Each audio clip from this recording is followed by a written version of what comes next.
Go ahead and put us back online when you're ready, please, Eve.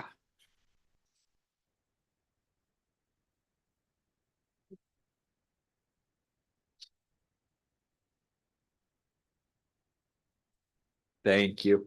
All right, we're going to go ahead and call the meeting back to order. For those of you that are just joining us either online or here in person, we left off with our e-titling portion. We heard from the Department of Transportation and was able to get through that. And now we're going to be rolling into our work group.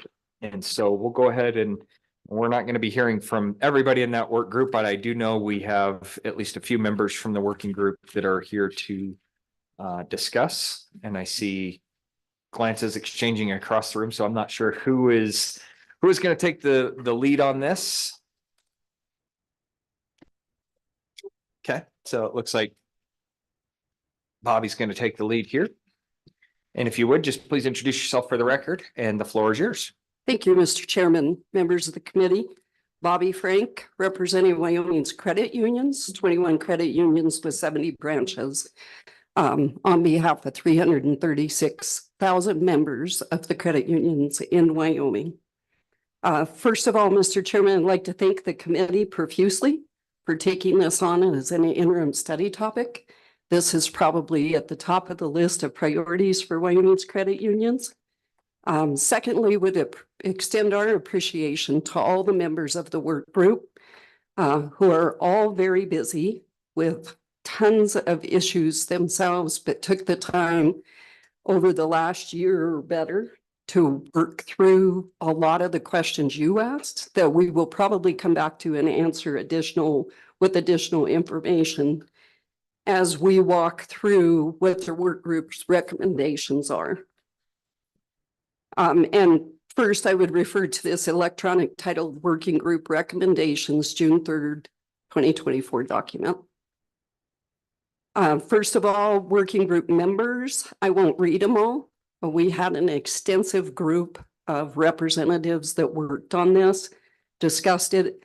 As Lacey indicated, we had presentations from 4 vendors just so we could wrap our minds around what does this look like.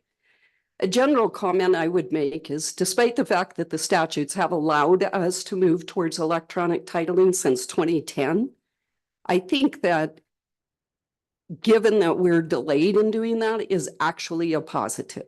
And it's a positive because the technology has advanced considerably. And I will tell you that in several of the states, I know the question was asked of the status, and you have the map in the LSO manual.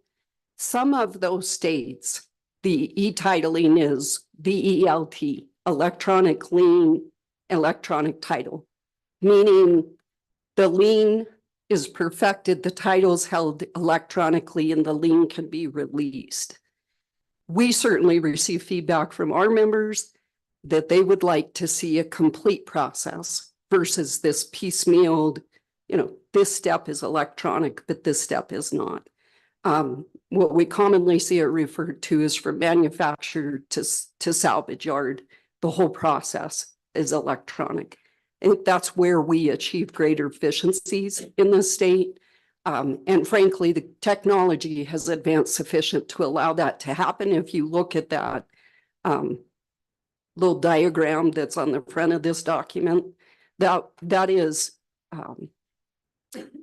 from one of the vendors that presented to us, and just shows you all the parties to the transaction that could work through the platform that Lacey discussed with you.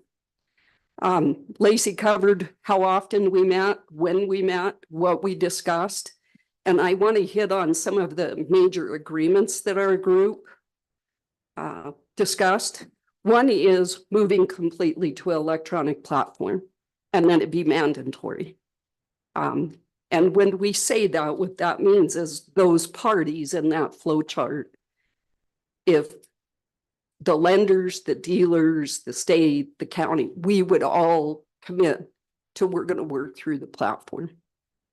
Now, as mentioned, if Joe Blow doesn't want to access it online as a consumer, needs help with that process, they would still go to the county and get that help.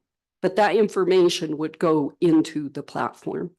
The other thing we felt was important was that if you wanted a copy, a paper copy, that would still be available. And that would be necessary due to the interstate issues as well. The other topic of discussion was the interface with the county systems. We want to honor their ability to stay with their systems and that the platform would need to interface with those systems. And that it would also link to the national system. Then I cannot ever say this acronym, LIMVITIS system. And the beauty of that, back to the question on efficiencies to be gained through this, is currently because of the way we report, which is counties report to YDOT within a certain time frame, and then YDOT enters into LIMVITIS, is there is a delay there, where once we move to an electronic platform, it would be nearly real time. And I can tell you that's a significant issue in terms of fraud. We have had a credit union that between the time of the titling process, and a person took a vehicle that it hadn't yet appeared in the database for LIMVITIS, and they took it to an auction yard in California. And it was in the process of being sold, and they had to hire legal counsel, finally got it resolved. So that is one example of a more efficient platform could help with that fraud issue. We also discussed, back to Senator Kolb's question on cost. I think it'd be pretty difficult for any of us to say, this is what it's going to cost till we get the RFP and the estimates back. But what we did discuss is it would be covered in the form of transaction fees and transaction fees. And I would offer this. Several of our credit unions do electronic titling in other states. And I can reach out to our credit unions and get some examples of what the fees are, transaction fees are that they're paying in other states, and bring that to the next committee meeting. But they are accustomed to doing that now, where there's electronic titling available. And the other big issue was that the platform would include the ability for the customer to pay sales tax through the platform with verification of that approved by the treasurers. And we hope that that will help advance the sales tax collection issue. Certainly, it would be available to a customer. This is a rural state. Many of us have to drive a long way to go to the county office to title. If you wanted to get online and start that process, this would be available to do so. I wanted to address a couple of real quick, Mr. Chairman, before getting into the statutes, a couple of examples on the efficiency. Certainly fraud, the secure online storage is super important to our folks. Even though Wyoming is a non-title, Julie can correct me later on whether I'm saying this properly, but non-title holding state. So we could send the titles to all the members. Problem is, does everybody here know where their titles are at? Sometimes they get lost, and then going through that duplicate title. So several of our credit unions do hold titles. And I asked Trona Valley here locally, just for some examples. This year, they completed 7,800 auto loans. They did 1,500 recreational vehicle loans. They spent 10 to 12,000 in postage for title work.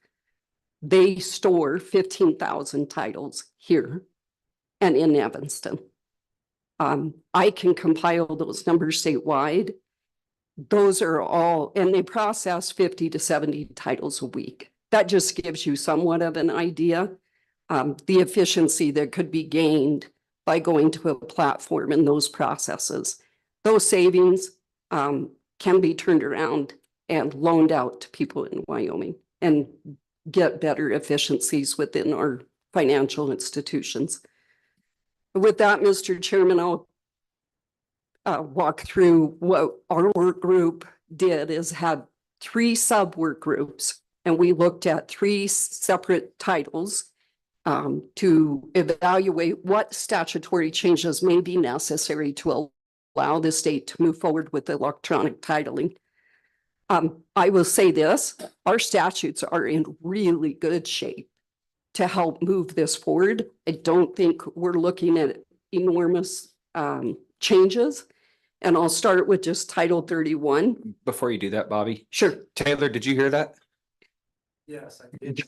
Really good shape. Before you hop on there, Bobby, just talking about where we were at earlier, I want to make sure that the committee is good and clear before we roll into the statutes with any of the questions or any comments. Before Ms. Frank gets in there, yes, Representative Berger. Thank you, Mr. Chairman, but I guess, and thank you for being here and your explanation makes sense. And I was thinking as I looked at what the group agreed upon is in terms of efficiencies, but how convenient this could be. Conveniency for not just your group, but also the consumers. Is that a fair statement to make? Absolutely. Okay. I mean, I will just tell you personally, I live 50 miles to go get a title, and I get giddy at the idea that this could be done online, just like a mortgage, just like many transactions that we do, that's available. But I also think it's important that our consumers still have the ability to visit their county offices and receive that assistance as well. But yes, I think the efficiencies outside of our organization, I just gave you one example. We have credit unions that have staff whose job is to go stand in line to get titles processed at the county. And of course, they can't gum up the works for everybody else. So they do 5 at a time. Then they start at the line again. Courier services are used. I'm sharing those examples with you with no criticism to anybody. Just there's plenty of room for efficiency. So yes, it would. And follow up there and then the Sure, you last can comment, follow up, Mr. Chairman. Thank you. Thank you, Mr. Chairman. And then the assurance of knowing where your title's at. Even myself have experienced, where's my title? I know I paid this off, but then finding the title has been very difficult on some of my vehicles, still is right now. So that you see that assurance as well. Absolutely. Thank you, Ms. Frank. Anybody else? Representative Stivar. And then Chairman Boner. Thank you, Mr. Chairman. So I like this idea, but once the lien's paid off, is that title still going to be sent to the owner of the vehicle once that lien's paid off? Or will it stay electronic? Ms. Frank. Mr. Chairman, what we envision is that it would be electronic, but if you requested you'd like a hard copy of your title, yes, you would get a hard copy of your title. And some people will want a hard copy and some people may be comfortable with the digital file. Chairman Boner. So I know you say you don't know what the cost is, but going back to the fee, I'm just wondering how that works in general terms. Seems to me that there'd be a more significant upfront cost and maybe some ongoing maintenance and operational costs.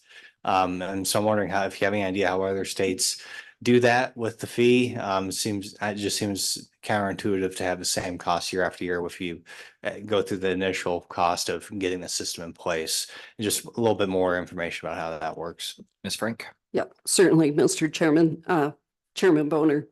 If you go to second page of this handout, you'll see that we put some rough estimates together. That's as far as we got. As I mentioned, I'd be happy to get more information on the transaction fees that our credit unions pay to participate in electronic titling transactions. I am certain that auto dealers would probably be able to get you that information from their perspective as well. What I will tell you is we envisioned as a group and what we discussed is there will need to be a fee to pay for the cost of the platform. And so Lacey can address these numbers. She was able to pull these title processing together. Follow up? Yeah, so I just have a more general question. Is it just the same flat fee year after year, or is there an upfront cost? Ms. Bruckner? Thank you, Mr. Chairman. What we have to compare now, the different vendor systems that we saw demonstrations from, they all had, it was a transaction fee. And they had a contract with whatever state that they provided this platform for. And I believe that all of that was in the transaction fees. Now, we didn't get into specifics about how often they renewed their contract with those other states. I would assume that there would be a period of time where you would have to renew the contract. I suppose that if you, the cost to maintain the system was significantly increased, that there probably would have to be a discussion in a contract renewal of that. I can speak to you from the system that we already have in place for electronic temporary permits. We had that system implemented in 2018. At that time, it's completely a transaction fee. So every time a dealership or a county treasurer buys a temporary registration permit seal, that's $5. That pays for the system. So the department has not paid anything upfront for the system or does not pay any annual service fee for that system. They strictly are compensated based on the number of temporary registration permits that get issued through that system. That fee actually hasn't changed since 2018. It's remained the same. That particular vendor is able to maintain the system, provide customer service, and provide updates to that system, all on that $5 per seal cost. Since 2018, we periodically have meetings with them.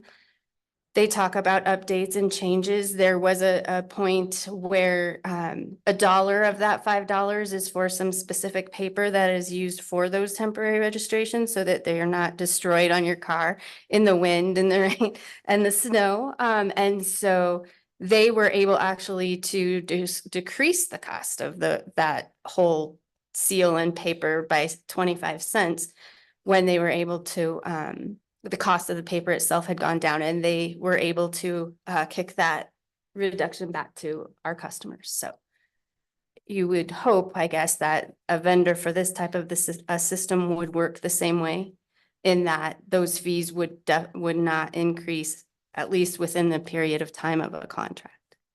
Thank you. Chairman. Yes, Senator Furphy. Thank you, Mr. Chairman. I have some questions about who maintains the system long term. So old data, how long do we keep that? Is that YDOT that manages that? And secondly, Mr. Chairman, along those same lines, the programming for this, is it all designed by the one vendor? And so if something happens to that vendor, do we have others that could step in and reprogram the system? Thanks, Mr. Chair. Either one of you two that would be willing to take that? Thank you, Mr. Chairman, Senator Furphy. So there would be one vendor. Our working group discussed that and looked at some of the other states that have multiple vendors. One vendor would be to build one system that everybody links to, we felt would be the most practical and beneficial for our state. So you would have that one vendor that updated it, maintained it, and that type of thing. So I suppose if something were to happen to that particular vendor, we would have to find another vendor that could step in and take over. From the 4 demos that we watched of the different vendors, their systems are all similar. It's all web-based. They were all web-based. They were all like plug and play, I guess is the term that is often used for that, to where it doesn't seem in my mind that it would be very difficult for a different vendor to come in and take that system over for us. Okay. Anything further? Okay, so I think I kind of piggybacking off the co-chairman's question about cost. My only concern about cost is what we've looked at and what you guys have seen has been staged off of other locations that probably have a higher volume. So my concern on that is if we were to go through with this and we start going down that pathway, what's the likelihood that with us having such a low volume that the cost would, that $5 become $7.50 or $10.50 or $20? What does that look like with us having such a low volume compared to these other states that have gone to this? Mr. Chairman, it was our experience when we went through with the electronic temporary registration permit that because of our low volume with that type of a process, that there were not very many vendors that were interested in building that kind of a system for us. And so I do believe that lower volume would lead to higher costs and may be more difficult to find a vendor pool to pick from. And I'm not saying that this type of system would cost $5. That is just the closest thing we have to a comparison on what these systems do. But I would hope that through the RFP process, we could keep that significantly down and not to a point where it didn't double the cost of a title fee or the fee to file a lien would be the hope of the working group. Did you want to add to that, Bobby? Or? Well, I would only add that, Mr. Chairman, the estimates that we provided here, as Lacey indicated, were based on number of temporary permits, not based on what's being paid in other states. So again, we'll gather up some of those examples from electronic titling states and see what their range is that the credit unions, the auto dealers, the financiers that are paying the fees, what they're paying in those fees. We just looked at using that as the comparison. This is what it would generate based on current title workload transactions. All right. Any other questions? Okay, we can go ahead and continue on. And I believe you were just getting ready to walk through the statute updates. So Yes, Mr. Chairman, thank you. First, I would refer to Title 31 motor vehicles. We had a subcommittee work through these. Here are our suggestions, and I'll put a disclaimer. There may be other things, obviously, that your LSO staff will catch that we maybe didn't, but this is the major issues that we identified that may need to be addressed. First is potentially a definition of electronic title or electronic titling system from the American Association of Motor Vehicle Administrators. There is a national standard definition for that if necessary.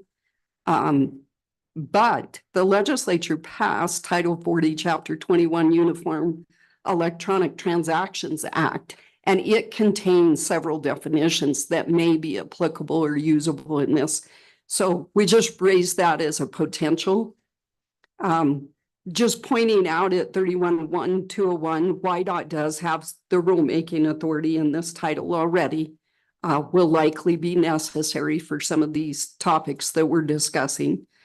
One issue raised by the clerks and the treasurers that back to Senator Furphy's question, addressing the issue of records retention and making sure that as we move forward that we're compliant with the state archives records retention schedule and how that will be addressed if these records are held in a centralized database, how that will affect the counties in their compliance. Mr. Chairman, back to the question Representative Stivar, right now the statute is worded to say we're going to do the process with paper unless electronic is available. And what we're proposing is the process will be electronic unless a paper copy is requested. And that's the title itself. And then we just note that there may be several places that just flip the emphasis of those particular sections. Flipping over to 103, we just wanted to suggest that we include language that provides for remote identity verification. And again, this could be included here. There may be sufficient language in Title 40 as well that could be referenced, but certainly needs to be addressed. And then we discussed submitted in physical or electronic format. That is on the VIN to allow for a VIN inspection to be done electronically as well.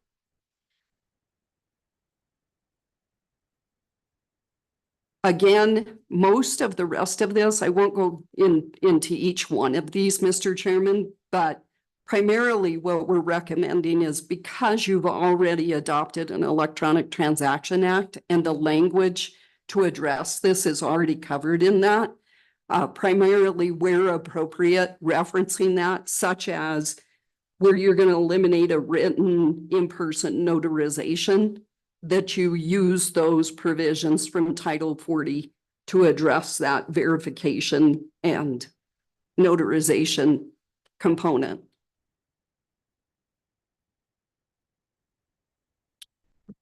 And then we get into the salvage section again. And this section recognizes electronic signature as a properly endorsed certificate of title not requiring notarization. And that's existing statute. So this would just basically bring in the title process for the salvage process as well. And Lacey can speak to that much better than I can. We did discuss mobile homes. And I think the concurrence and certainly the input from the county representatives is that's a kind of complicated beast. And maybe we don't want to bite that off at this particular time, but maybe down the road once we get through this first hurdle.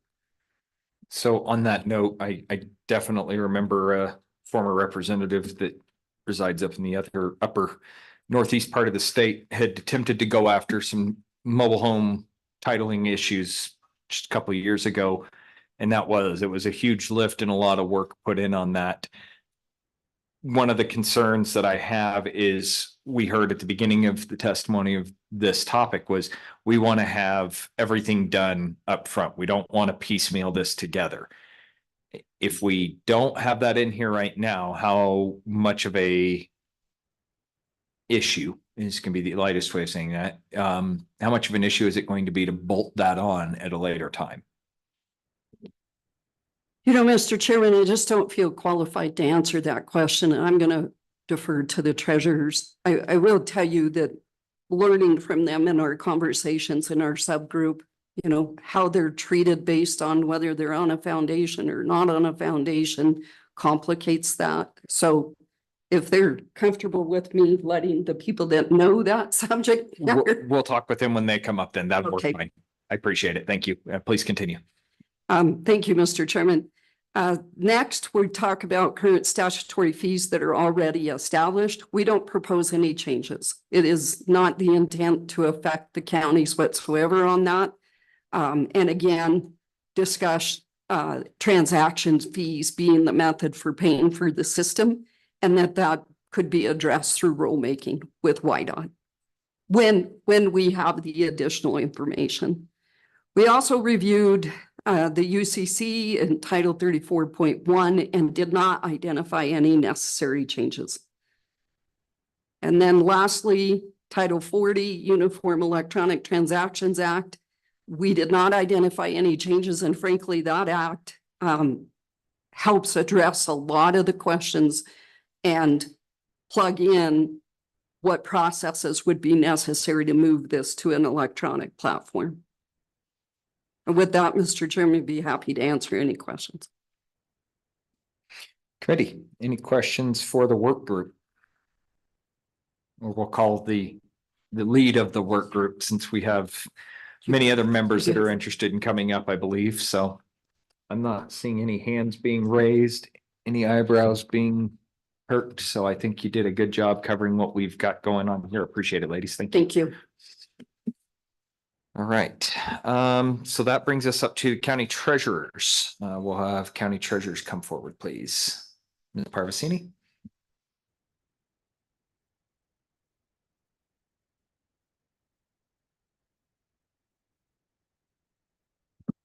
Good afternoon, committee. Emily Parvasini, Sublette County Treasurer. I'm speaking on behalf of the County Treasurers Association. I was also on the working group for the e-titling and was able to throw some of the important factors from the treasurer's perspective when we started talking about this. And for the treasurers, I mean, the titles are important, but the piece before the title is issued for us is a very, very important part of this process, and that's the collection of the sales tax. As long as the treasurers can determine the sales tax amount due, and I think the way it was explained to me was that the person would buy the vehicle from a dealership and there may be an email or something that was sent to the county treasurer saying, you've got a person that's part of your county, they've purchased a vehicle, they've uploaded all of the documents that you would get at a dealership, your invoice, usually a copy of your IDs, any financing information, traded information. So that information would be sent to the county treasurer, who then would determine how much sales tax is due. Then at that point, I believe the buyer would get some kind of notification that now you can go online and pay your sales tax. Once that sales tax is paid, and the clerks get some kind of a notification that says, hey, now you can issue that title. The reason the sales tax portion of it is really important is we always want to make sure that the correct items are taxed. So many different dealerships have different names for basically the same thing. And some of them know what stuff should be taxed and some stuff shouldn't be taxed. And at one point we had the Department of Revenue combine all of our cheat sheets for every county, all the things that have to be taxed and all the different names. And it ended up being like 50 pages long. So there was no one size fits all. And so one of the important caveats is that we can make sure that we've had a second set of eyes look at that and say, okay, these are all the items that are on this invoice that need to be taxed. The other piece that's really important for us county treasurers is that that buyer who's claiming to be a county resident is actually a resident of your county. Sublette County is a 4% tax county, and we have a lot of people from other counties who have an acre of dirt who claim to be a resident. But you don't get to be a resident if you have an acre of dirt with no house on it, and you're not there at least a portion of the year. So we'd like to be able to look at that and make sure that that person is a resident of the county before that sales tax is determined. The sales tax is collected prior to the title being created. I know that that's something that a lot of the county treasurers have been very concerned, is if the title is already created and they haven't paid their sales tax, are they going to have access to that title? And I know the county clerks can talk to this, that they have piles and piles of titles in their offices that are just waiting for sales tax to be paid, and they've never come in to pay them. I don't know how they're driving around without plates after they haven't paid their sales tax, but you don't get a registration and you don't get a title until the sales tax burden is taken care of. So we want to make sure that that sales tax piece is done prior to the title being created. And then finally, if a dealership does collect the sales tax and they remit the tax, if they haven't taxed enough, like they forgot to tax the dock fee, which is a taxable item, or if they taxed at the wrong county rate, that we can then, as county treasurers, say they owe a little bit more sales tax before we're going to release this. So as long as the county treasurers have some kind of control over what that sales tax piece looks like. I think we're pretty on board with this. Now, one of the bills that passed during the last session was the driver's license determining sales tax question. On the one hand, that makes it easy for us. If your driver's license says Sweetwater County and you're claiming Sublette County, well, technically your driver's license is now, as of July 1, our determining piece of evidence that says this is where you have to pay your sales tax. However, if someone moves from Park County to Natrona County and they just haven't changed their driver's license, there is a form that they can fill out through the Department of Transportation, YDOT, or through the dealerships that's an affidavit that says, I've moved and this is my new address. It has to be notarized. I don't believe they have to have any utility bills or proof, but there is a form. So as long as they upload this form that says this is the correct address now, we're good with that. Once the sales tax has been collected and the title has been created, now the treasurers can create the registration. This is great for us county treasurers because we don't share information. So if somebody from Sweetwater County comes to Sublette County and says, I want to register my vehicle here because people don't like to see 4 county plates hunting in Sublette County. I'd like to get my registration here so I have a 23 county plate. Well, that means we got to call the county clerk in Green River and say, hey, I need a copy of their title. And then I got to call the Sublette or the Sweetwater County treasurer and say, hey, I need a copy of their sales tax receipt. Once those 2 documents are faxed to my office, then I can issue you a registration. That part would then go away. We'd be able to log into this system, look at the title, look at the sales tax, get all the information that we need, create a registration immediately. We don't have to wait. And if you've ever called a county office, sometimes it's really hard to get through and get a person because we have long lines. And a lot of times everybody is working up front and the phone is just an afterthought. We'll call you back when we can. So having that piece of it be not a problem would be very convenient and efficient. Transaction fees would potentially be less, especially at $5, which is what we charge for temps now, than what it would cost in gas to get there, plus time off of work. So I don't know what those transaction fees will be. We'll get back to you on that. But potentially, just not having to take that time off work, drive all the way to wherever your county seat is, could potentially be less than what the transaction fees could be. And this new generation, they order pizza online, they order shoes online, they order campers online. Now that they want to continue by paying these fees online rather than going in and waiting in line in our offices, my question, if not now, when? We've had this on the books for a long time. And like they said before, by waiting until a lot of those bugs get worked out, and this is not going to be a quick or easy process. It's going to be a long time before this is all done, probably a couple of years. And in the meantime, we continue to learn, we continue to streamline, continue to make it so that it's across the board workable for everyone. It's also good for people who are working away from home. If you have anyone in your family that's oil and gas, they're usually working in another state.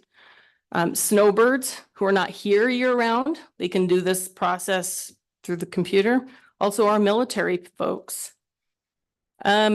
As far as piecemealing this, I think the easier process is to just dive in. Instead of learning one step at a time, getting it all so it's one thing all at once, all the counties on board, you have, I think, a lot less problem, a lot less questions. It's more streamlined. And then mobile home titles. So with mobile homes, the challenge with mobile homes, and I would love to see them with e-titles eventually, is that the property tax is what has to be collected. And it's not just the prior year's property tax if it's outstanding, it's the current year. And a lot of times that requires a phone call to the assessor's office to say, hey, what is our tax going to be this year, even though you haven't issued the tax bill yet. But those property taxes have to be paid prior to getting the title changed. And a lot of times with mobile home titles, moving permits are required as well because they're going to move them. So mobile homes, eventually, it would be great to have them go through this process because trying to keep track of vehicle titles is one thing. Mobile home titles, whole different animal. And with that, Mr. Chairman, I stand for questions. Okay, committee, any questions for the county treasurer? Yes, Representative Pendergraft. Thank you, Mr. Chairman. This is probably more of a statement, but I would like to speak with you aside at some point. I'm working on a project now in Sheridan County concerning ATVs. Is my understanding, and you can correct me if I'm wrong, that some ATVs are purchased as motor vehicles and the taxes are paid that way. Others might be purchased by a rancher, never to be licensed, and so they are treated as personal property and taxed that way, and the revenue streams are different. When you guys sat down, was this any part of your discussion? I'm gonna allow some leniency on this. We've talked about this offline as well. When it comes to ATVs, was there any discussion on electronic titling? Mr. Chairman, Representative Pendergraft, they're a mobile vehicle, so their titling is no different than a truck or a car. The difference with ATVs is if you're planning on using it on the road, you have to have a plate. If you're planning on using, you still have to pay sales tax. If you're using it on your ranch, you still have to pay sales tax. You still have to title it, but as long as it's not on a paved or county road, it does not have to have a license plate. Okay, anybody else? Senator Furphy. Thank you, Mr. Chairman. I'm just curious about out-of-state motor vehicle sales, including motorhomes, not mobile homes, but motorhomes. Are we collecting the sales tax on those sales from out of state? Thank you, Mr. Chairman. Ms. Parvasini? Thank you, Mr. Chairman. Senator Furphy, so in that instance, it's not usually collected by the state unless that is a state that collects sales tax, in which case they would call the county that person used as their home residence and ask, this is what they bought, what are the sales tax dollars going to be? And then they'll send a check along with the paperwork that comes to the county offices. So a little bit of a deeper discussion as well, I think, between the dealer association and the county treasurers as to who's ultimately going to collect sales tax. But I think that's a separate discussion outside of the titling process. So any other questions? Okay, so my question, I forgot to ask Ms. Frank on this, but I am going to ask directly to you, and you glanced over the top of it, but I just want to make sure I get the straight story. You said a couple of years is what the treasurers will need. The process, is that what you would be able to commit to is about a 2-year deal when we start looking at how long it will take the treasurers to be able to get on board is about a 2-year process. Is that right?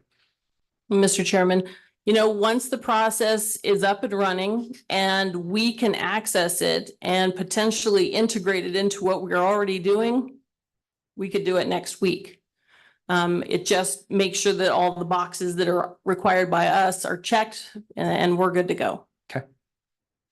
All right. And then, Ms. Frank, I'll ask you the same question. I'll probably bring you back up, but I need to kind of get the same question. I'd like to know, make sure that we've had a very good working group, right? You guys are all cohesive. I just want to make sure that when we get down to the brass tacks, that everybody's on the same timeline as well, and that we don't have anybody wavering saying, hey, look, we need to have an extra year or 2 years to get this done. I'm hoping that we can get it flushed away. And so from what I'm hearing from the treasurer side of you is you guys get your stuff lined up. We can bolt on and we're ready to go.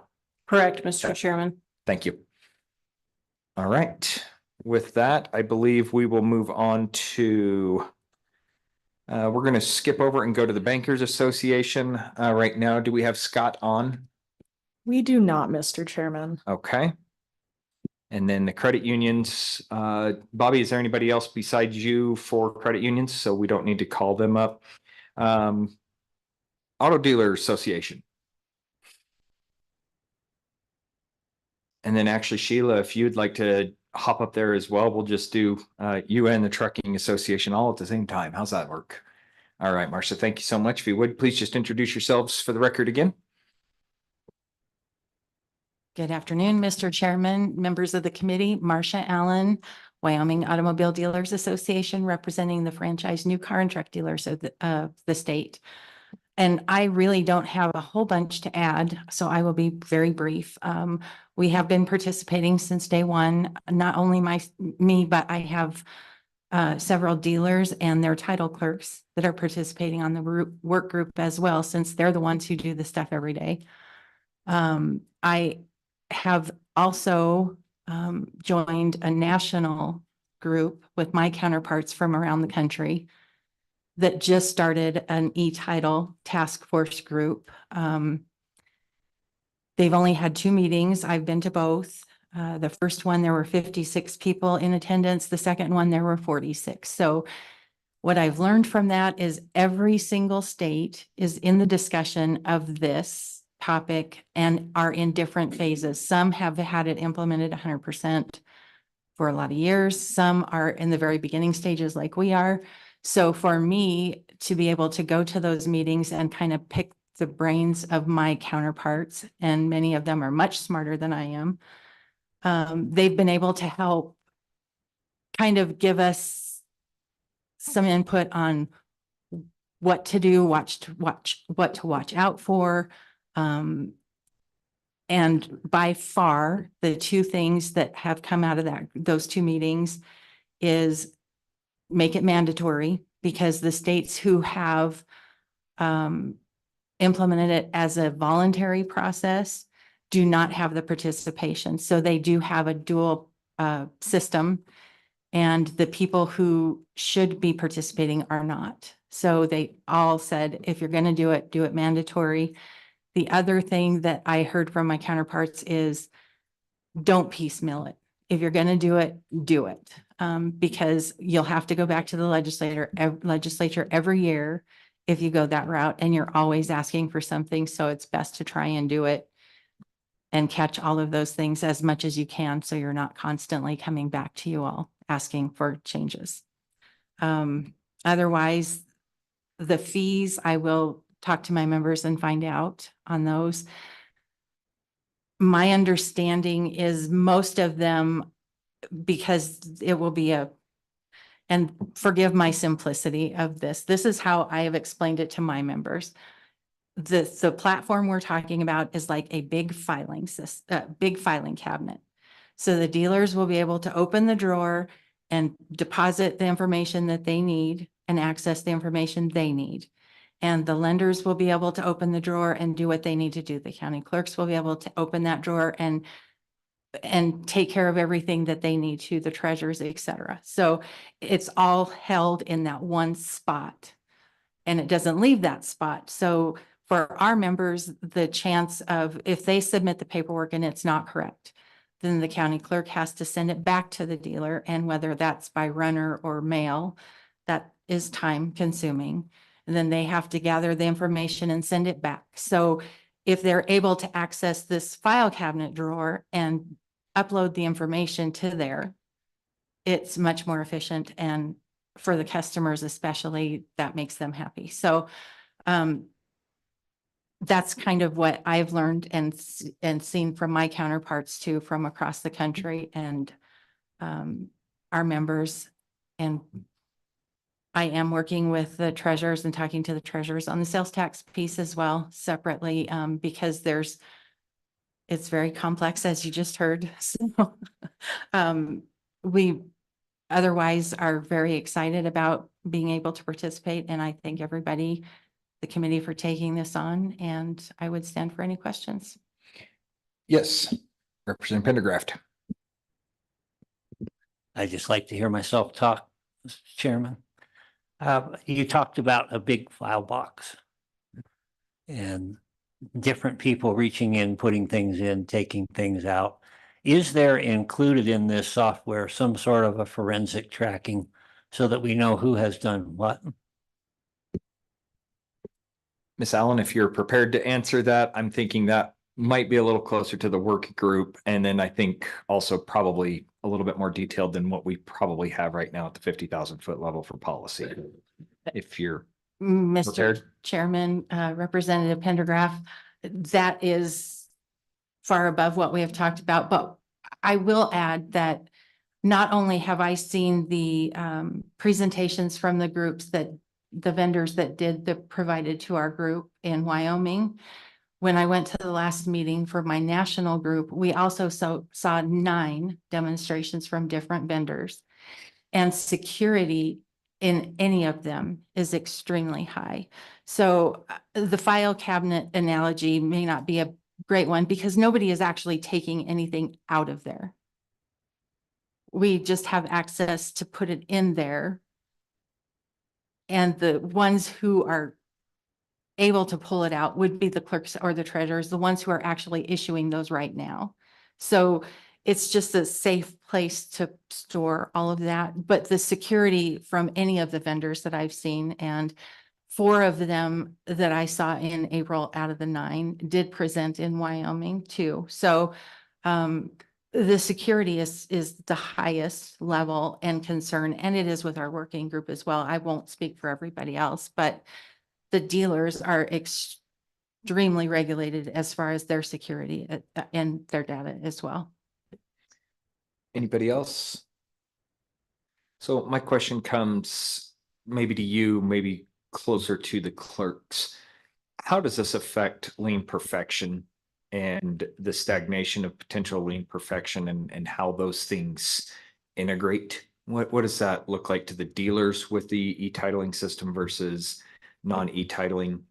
If I go to a couple of dealers in my city, I can walk in there and they've got a stack of titles that need to be perfected, right? Liens that have to be perfected. Is this going to change how that process works? Are they still going to get those sent back? What is, I guess the better way to ask the question is, what is going to change for lien perfection, or is there going to be anything that changes for lien perfection? Mr. Chairman, I'm not sure that I am the person to answer that because the actual lien perfection piece of it is the lender.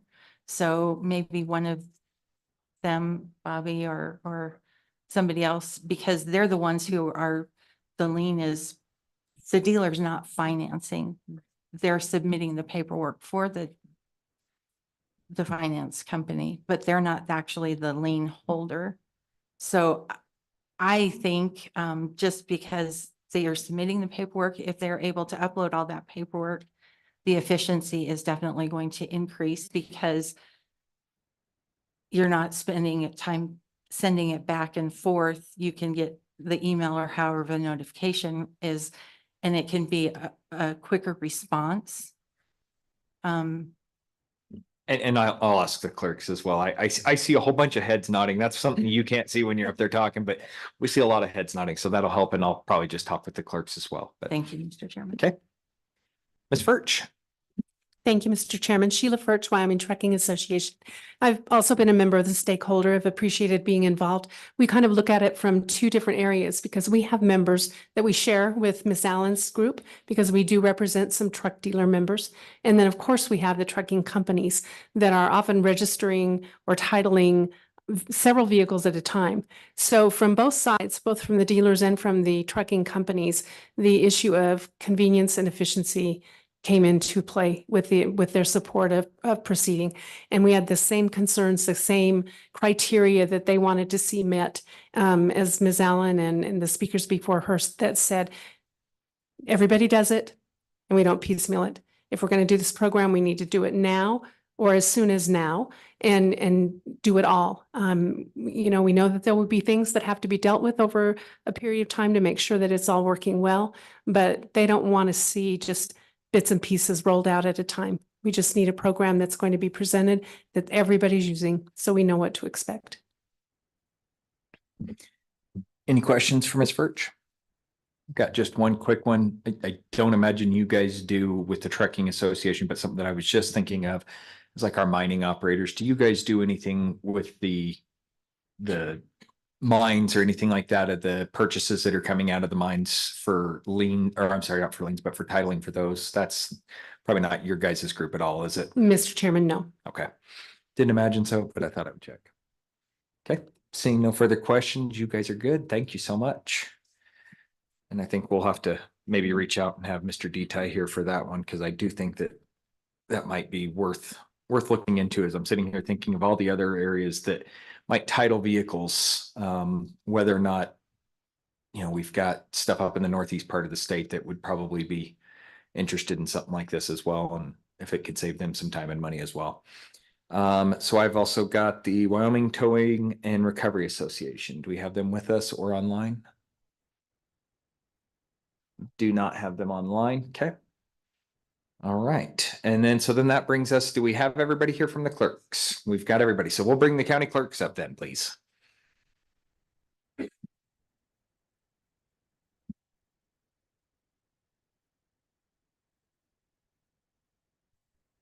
Thank you for joining us. If you please would introduce yourself for the record. Julie Freeze, Fremont County Clerk, and representing the Title Committee for the Clerks Association. And I'm Mary Langford, and I have the honor of representing the County Clerks Association. All right, please, floor is yours. Okay. Hoping not to go into detail, but it sounds like we probably will anyway. I promised I'd stay on script here, so I'm going to read to you what I gave to the staff. The question for this committee in the legislature, I guess, is e-titling a policy that's something the legislature wants to pursue? I think that's what you guys will have to decide from hearing testimony. And if the answer is yes, then we want you to know it's a big lift and it will likely take years to figure this out.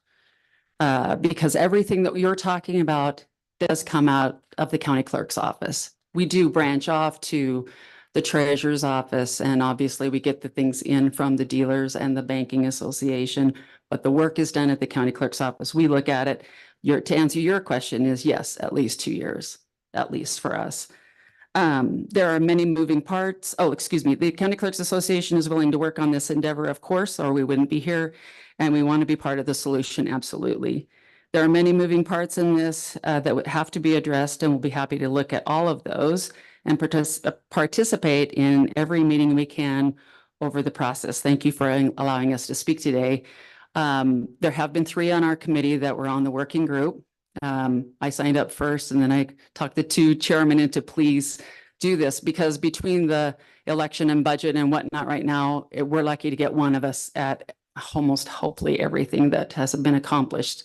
It is a big lift, and there's a lot of information that we are trying to get back and forth, but we definitely are here to work out. And so for that, I'll stand for questions, basically. Committee, any questions for the county clerks? Probably notably one of the most important pieces to this process. So speak now or hold your peace until the next meeting, I suppose. So you're saying, oh yeah.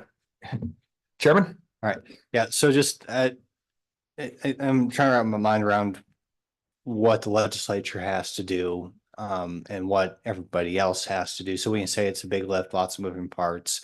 What role does the legislature play in that? Is this going to be a bill for, if we do move forward, you know, one bill that gives everybody the authorizations that they need, then it's going to take, you know, years to implement, and you won't have to come back for another piece of legislation.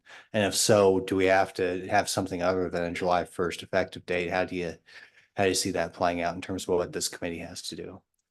Thank you, Mr. Chairman and Senator Boner. So so our thought process on this is that, so one question that was asked was, do you want everything all in one? Absolutely, we do. I want mobile homes in this because it is a problem, but we aren't, every time we take a piece, I'm going to give you an example that I currently am in. So there was a change in 2020 where you no longer, so if you want to transfer your title, so you come in and you say, I want Bert and Julie on this title. And we have to ask them, do you want it Bert and Julie or Bert or Julie? And this is the reason why. If it's Bert or Julie, either one of you can sign to sell from this date forward.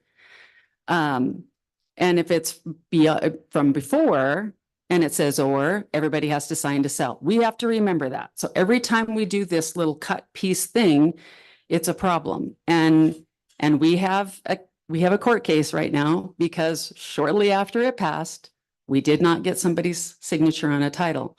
That's going to mean some big money to somebody because it's a Corvette.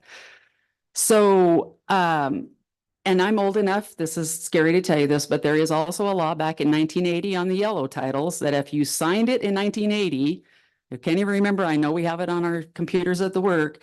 If it's signed in 1980, it doesn't have to be notarized because for a very short period of time, we didn't have to have your signatures notarized. So those are the kind of things I worry about, having been in this business for a while. So yes, we want everything in one.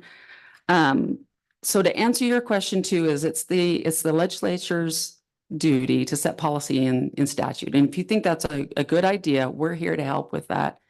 I think there can be some efficiencies. We would love to see that the NADA that we have to do the MSRP, that would be great if when we typed in a VIN, it just did that. So then 23 counties are looking at NADA the same. It would be great that Navitas is automatically done for us and we can see if it's a theft. We can see if it's salvage. We can see if it doesn't belong to the owner that's not standing in front of us anymore, but the person who's not there. Those things are important. Sales tax collection, that's been something I've been working on for a long time. That has to happen. Those file cabinets are not going to empty themselves. We can no longer collect on a lot of that stuff that we have in our files. There's a statute of limitations, so to speak, and we cannot collect on that. So it's very important if we're not going to see people that we get that money in. I just want to say too that there's still the same amount of paper. So when you send it in to the file cabinet, that was a good analogy, send it into so we'll look in and go, okay, here comes the dealer's paperwork. Is it all signed like it's supposed to, or have all the things we need? Then did the dealer or did the lender, did that all match everything I need? Did I get a VIN inspection? Did I not? Those are the same things. And actually 2 years ago, when we worked with the Bankers Association and we look at that right now and then we stamp it. And if we don't have time, at least when we go back to have time, that's the date that their lien gets filed. And I think that's working. I haven't heard much from anybody that that's not working. So I think it's still the same process, but we're still looking at everything that's out there. And it could be 5 or 6 pieces of paper that will no longer be paper. So I guess that's what you guys have to decide. I mean, lots of years we've got the printing of titles. How do you keep track of the ones who want a title, who doesn't have a title? Does that mean you get a duplicate? Does that mean you don't get a duplicate? Those are the things I'm thinking is going to take years, is to figure out how to do that. We do e-recording on land, a little bit different because it's like one piece of paper. We could probably check with them and see how often they raise their fees because it's to the people who use them. So we could probably see how often they change that. And beyond that, those are the little notes that I had written down just from listening here. I don't know if there's any of those that maybe I didn't answer your question, but I'm just thinking I didn't. Okay. So are you asking me how many years it's going to take or Right. why? So the question was, do you just need a single piece of legislation or are you going to be back in front of this committee to ask for changes? You can't anticipate that now. Or alternatively, are we going to have a later effective date? How do you see this in terms of what we're doing this interim? Right. Just give this committee a little bit of an understanding what the role we play in this. Okay, so Mr. Chairman and Senator Boner, I don't think that if we have legislation this year, I think you're right, we're going to be back because of all the things I just said. I mean, I think there's so many pieces that we need to look at and digest, and then knowing what your RFP is to a company, whether they can do it or not do it. So I think we could be back again. I think it's better to try to make one big bill later, if that is your question. No, I'm still not answering your question. Maybe Mary can help me out here. Sorry. I think maybe phrase it just a hair differently, Okay. at least from what I'm understanding the co-chairman's question to be is, we're going to write a bill and we have effective dates. The effective date that we're going to put into this bill potentially for our next meeting to review and potentially pass out of this as a sponsored piece of legislation is going to say 2 years.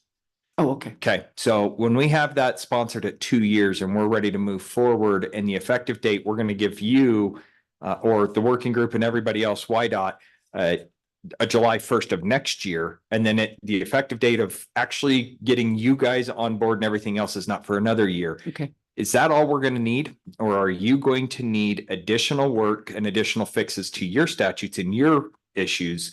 Or once we get everybody kumbaya'd and everybody's in the same page and we've had this working group and everybody's agreed on this, is that going to be good, or are we going to have to come back here again to fix Okay. multiple issues? And Mr. Chairman, and back to you, Senator Boner, I do believe, I hope that 2 years is enough. I can't say that we would never be back.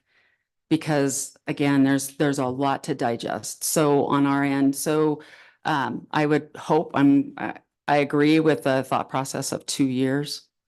So. Is that a little bit closer to? I think so. Okay. I I think, can maybe we can talk to you later and see if I can help you out a little bit better. Okay. Sorry. any other further questions for the county clerks? Okay, seeing none, you guys are good to go. Thank you so much for being here. Appreciate you guys' time. And I'll just say this out loud. I want to make sure that I commend the working group very highly. Thank you, YDOT. Thank you, Bobby. Thank you, everybody that's been on that working group. It's a huge lift for this body to hear, hey, look, we have a problem. It's a much more palatable situation when we hear we have a problem and then here's a solution to fix it. And when not only that, but you guys have started hammering out and ironing out the wrinkles in the shirt, it really helps us out as well. So I want to say thank you very much and commend the working group for all the hard work that you guys have done over the past couple of years, even just talking about this. So with that, I believe we can open this up for public comment. Is there anybody in the public? Do we have anybody online for this public? Emily?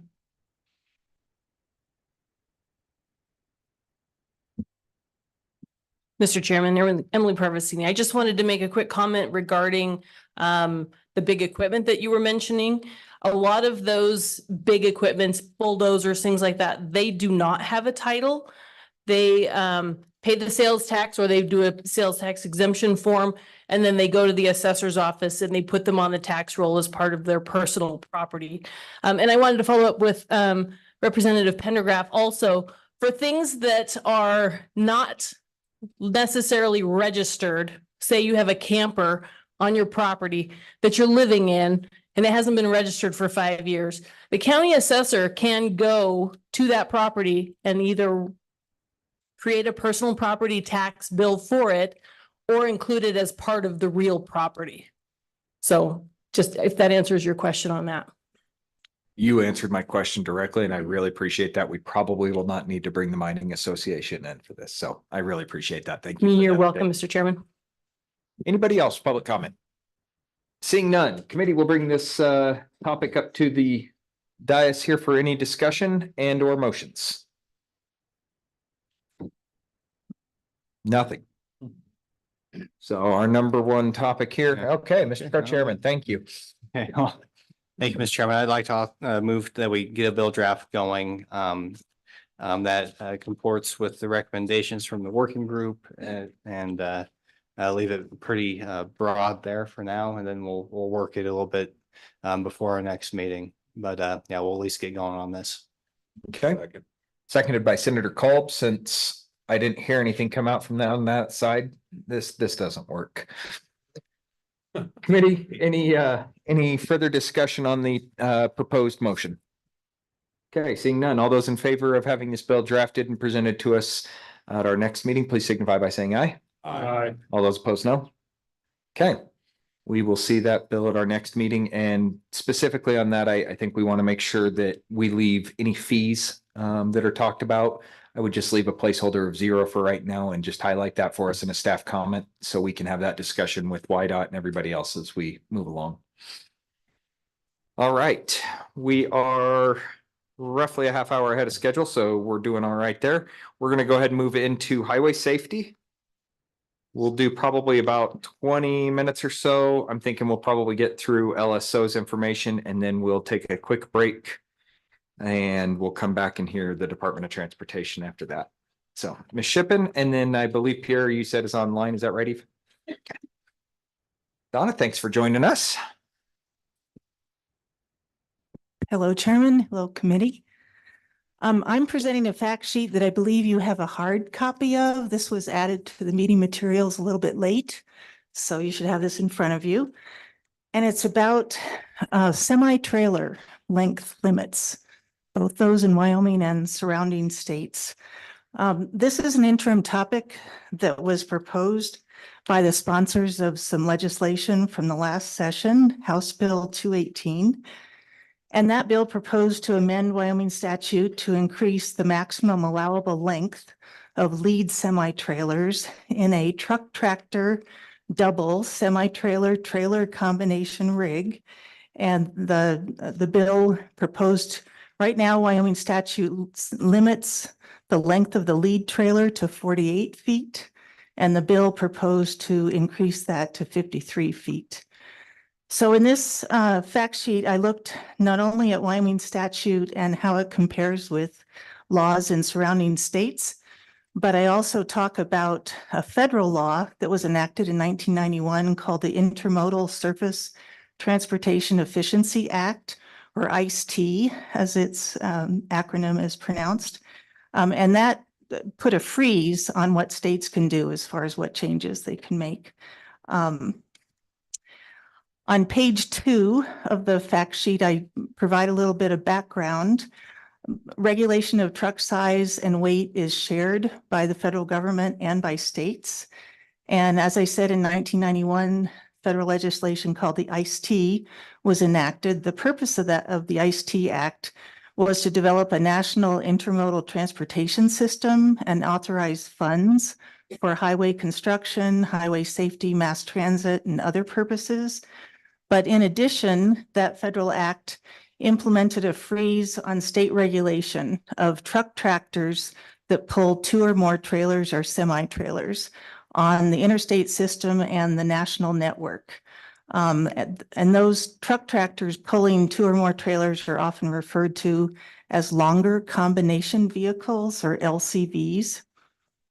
The national network includes the national network of highways includes both interstate highways and designated federal aid primary highways. So in Wyoming, that would include our 3 interstates, plus most of our federal highways and a few state highways. Under this ICE-T freeze in 1991, each state must enforce their longer combination vehicle length limits that were authorized by that state's laws or regulations on or before June 1st, 1991. That freeze is still in effect today. So under that freeze, each state must certify to the Federal Highway Administrator that the state is enforcing those laws. And if the state fails to certify or to adequately enforce the grandfathered laws and regulations, the state can be penalized by a reduction in federal aid funds. I believe it's a 7% reduction that a state would receive. On page 3, I talk about Wyoming's semi-trailer length limits. When you look at length limits that states have passed, there are 2 types. There are legal limits, which are the length of trailers you can pull or the length of vehicles you can operate without a permit on highways.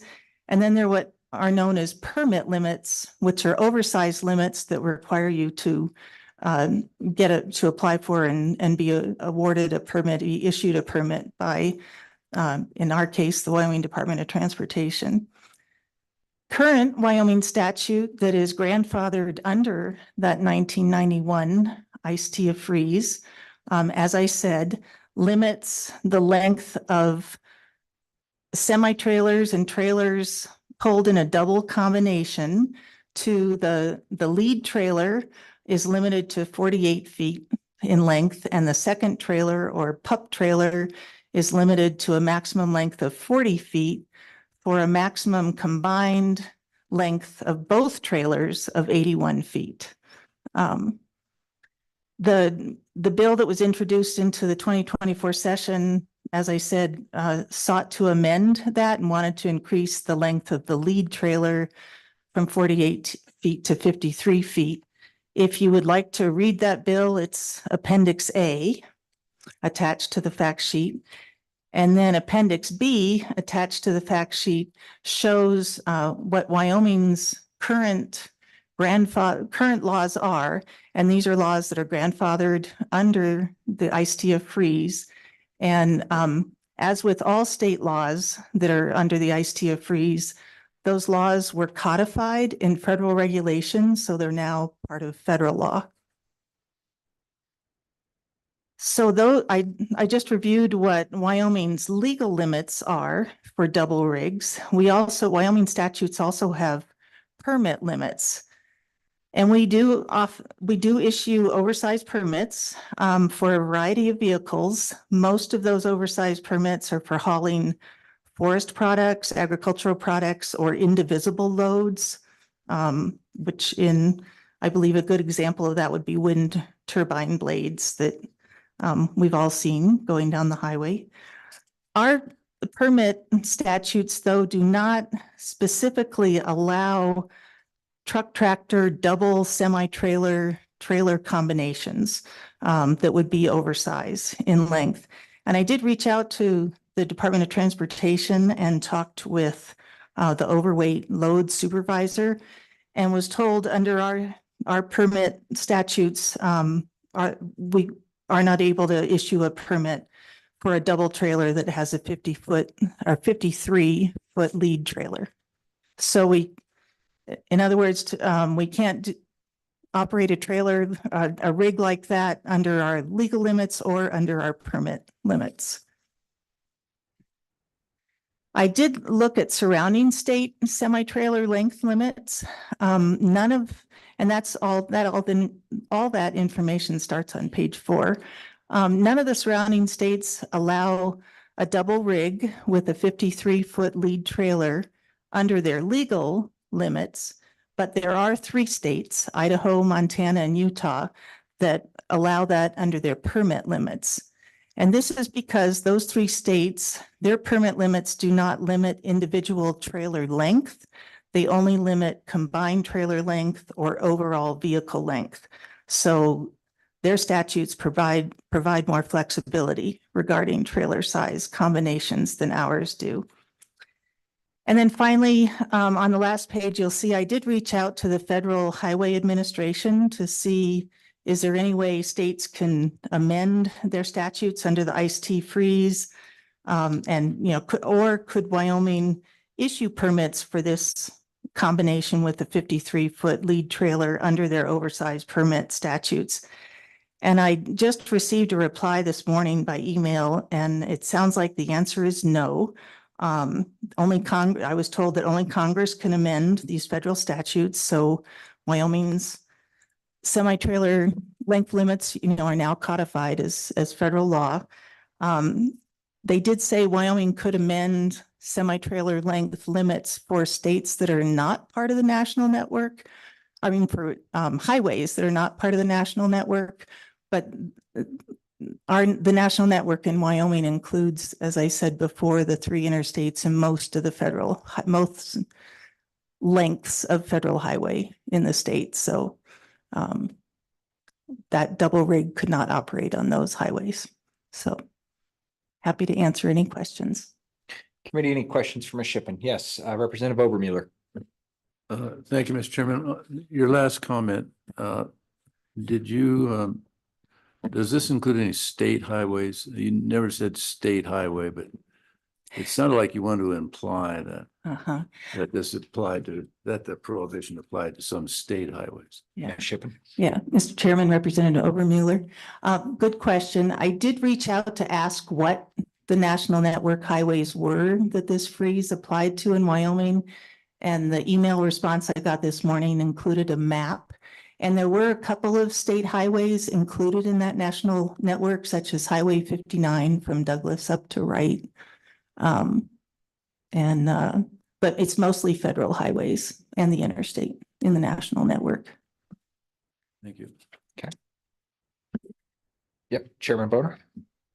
Okay, so just make sure I understand this correctly. The reason why there are states who technically could have a permit to have a longer combination is because that happened to be what they had in statute in 1991. And so there could be a difference between states, but we're nevertheless, there's not a whole lot of flexibility with that for us because of what our statutes were in 1991. Is that correct? That's correct. Oh, Okay. Committee, anything further? Seeing nothing further from the committee. Thank you, Donna. Appreciate that. And it looks like we have Pierre up next. If you can admit Pierre in, and he's already on. Ah, there he is. Usually don't see him in this committee. Welcome to Transportation instead of Management Audit. Good afternoon, Mr. Chairman. Chairman Brown, members of the committee, Pierre Chenet with LSO. I'll briefly present a research memorandum surveying and comparing safety belt laws in 16 states, including Wyoming. Safety belt enforcement in the United States generally falls into two broad categories: primary enforcement and secondary enforcement. Primary enforcement laws allow police officers to stop vehicles because a driver or passenger is not wearing a seatbelt. And secondary enforcement laws allow police officers to issue tickets for seatbelt violations only after pulling over a driver for another reason. 35 states and the District of Columbia have primary enforcement laws, while 14 states, including Wyoming, have secondary enforcement laws. However, separating states into these two broad categories does not give a complete and detailed picture of the legal landscape of seatbelt enforcement laws. Indeed, variance exists within the two categories, with states mixing primary and secondary laws depending on sitting location and passengers' age. As a result, the memorandum is divided into 5 subcategories with examples from at least 3 states for each subcategory. The subcategories are as follows. Number 1, primary for front and back seats. And the examples for this subcategory are Alaska, New Mexico, North Dakota, and Utah. Subcategory number 2 is primary for front seats only and no requirement for back seats for passenger over a certain age. And the examples are Iowa, Oklahoma, and West Virginia. Subcategory number 3, primary for front seats and secondary for back seats.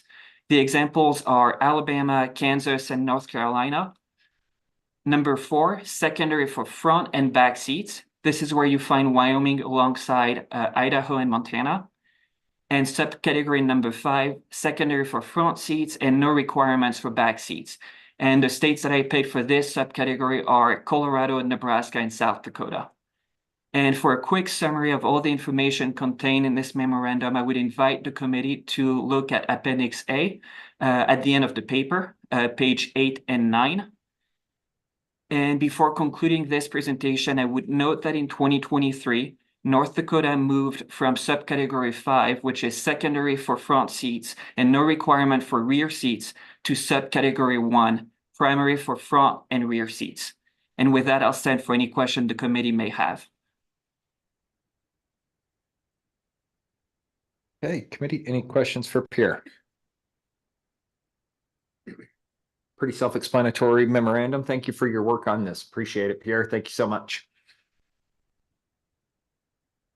Okay. Then we will move on there, and I believe we will bring on, you know what? I said we were going to do about 20 minutes, so we'll just go ahead and do a few minutes early here. We're going to take a quick break. I've got 2:51 by mine. Let's give it till 3:05. Come back in here at 3:05 and we'll bring up Department of Transportation.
All right, we're going to call the meeting back to order. I gave everybody an extra 2 minutes because I wanted to call the meeting back to order at 3:07. So.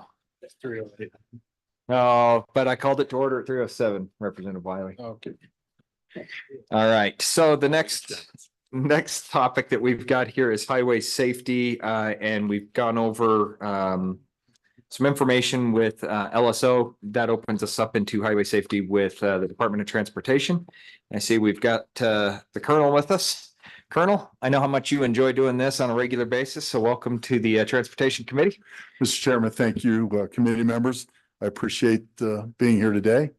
Specifically to talk about some issues that arise out of discussions at WYDOT and specifically in the WHP, evaluating crash data, and then how do we focus our enforcement and deterrent resources, as well as formulating legislative strategies to reduce crashes, reduce fatalities, and serious injury crashes.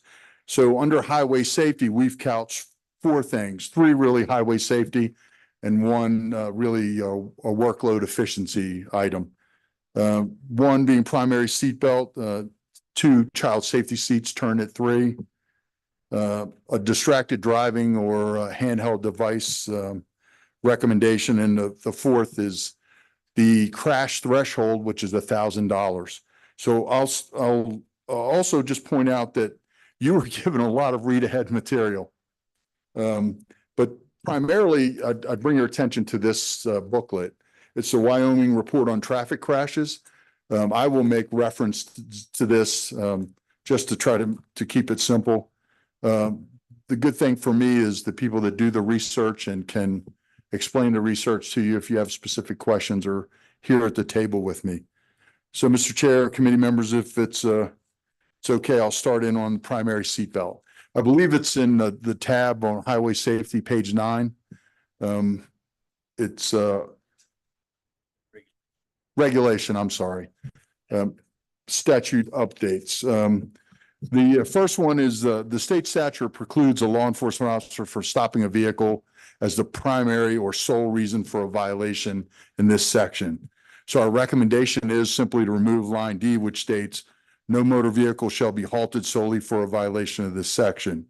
The reason for this, it allows law enforcement to make these stops as a primary reason solely for not obeying the occupant restraint statutes. The reason for this is not that we're looking to write more citations. Primarily what we're trying to do is influence people to wear occupant restraints. We see from crash data that people that are restrained have a significantly better chance of survival.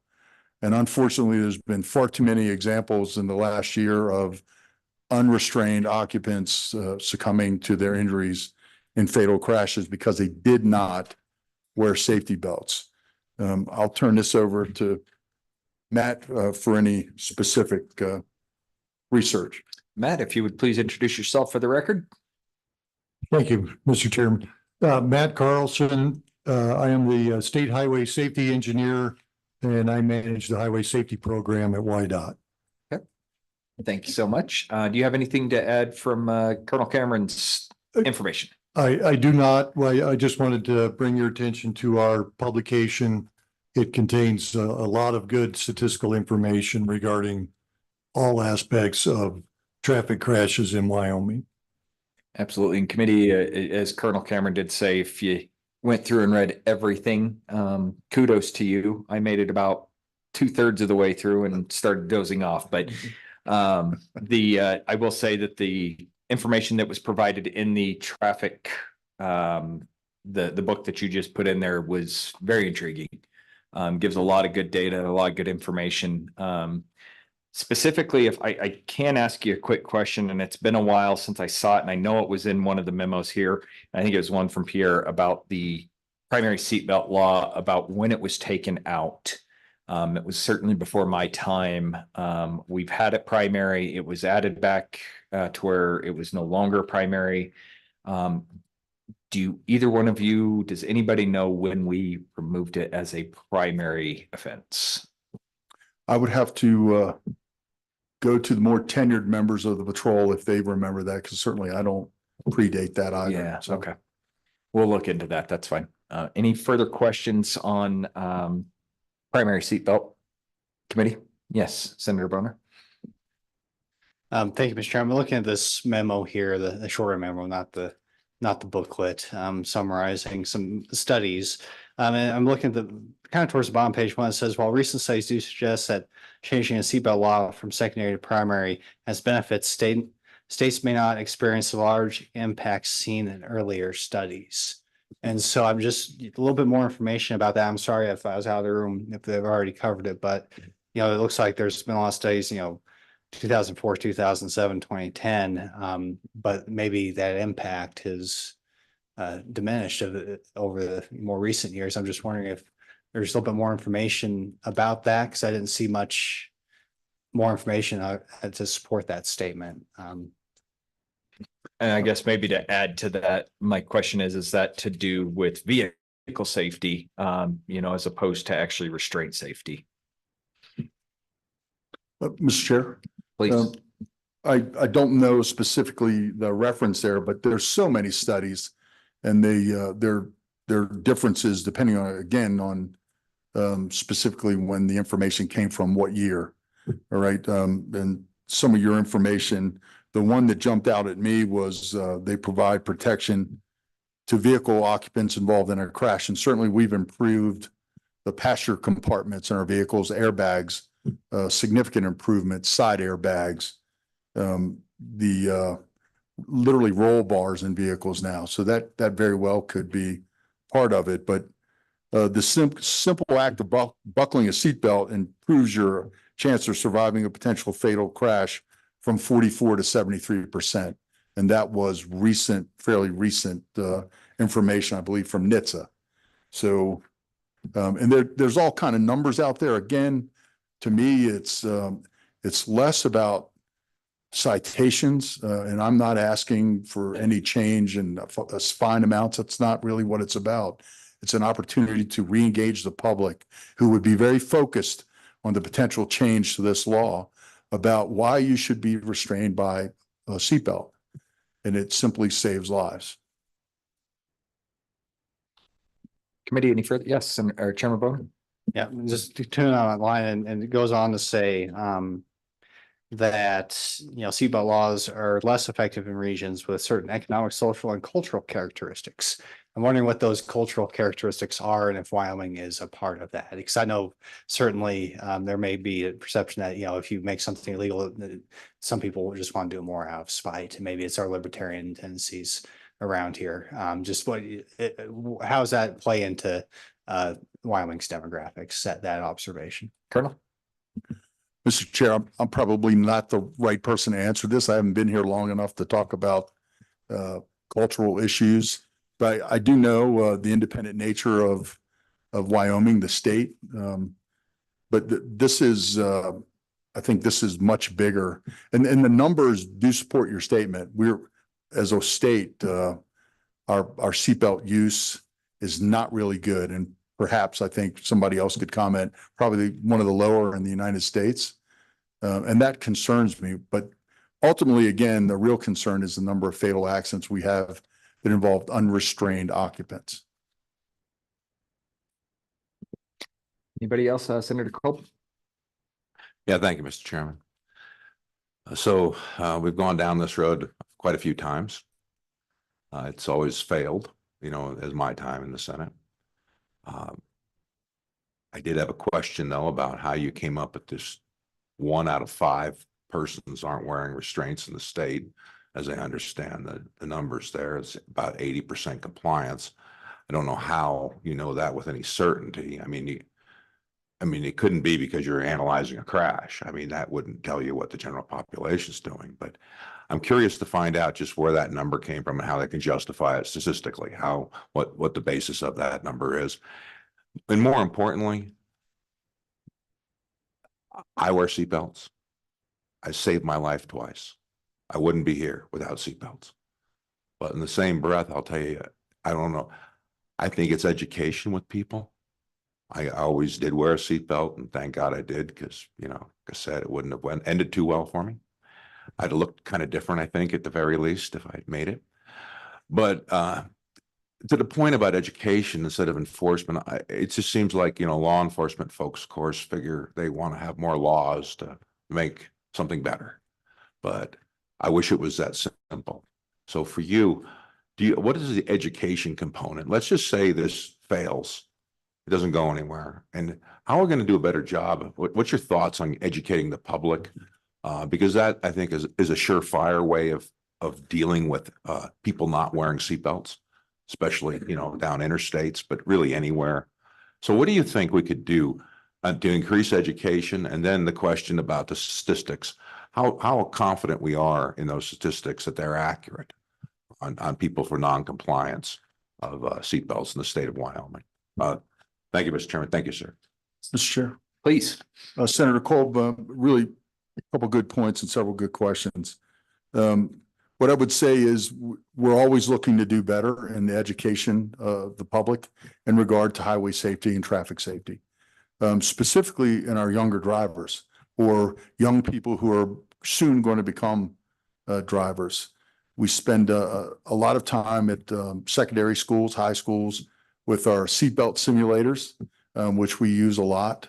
That is certainly part of what I look as one of the primary roles of the Wyoming Highway Patrol is to educate driving public, and hopefully that the education aids in making good decisions when they're behind the wheels. My thought we're always looking to do better marketing, better education, especially with our younger drivers.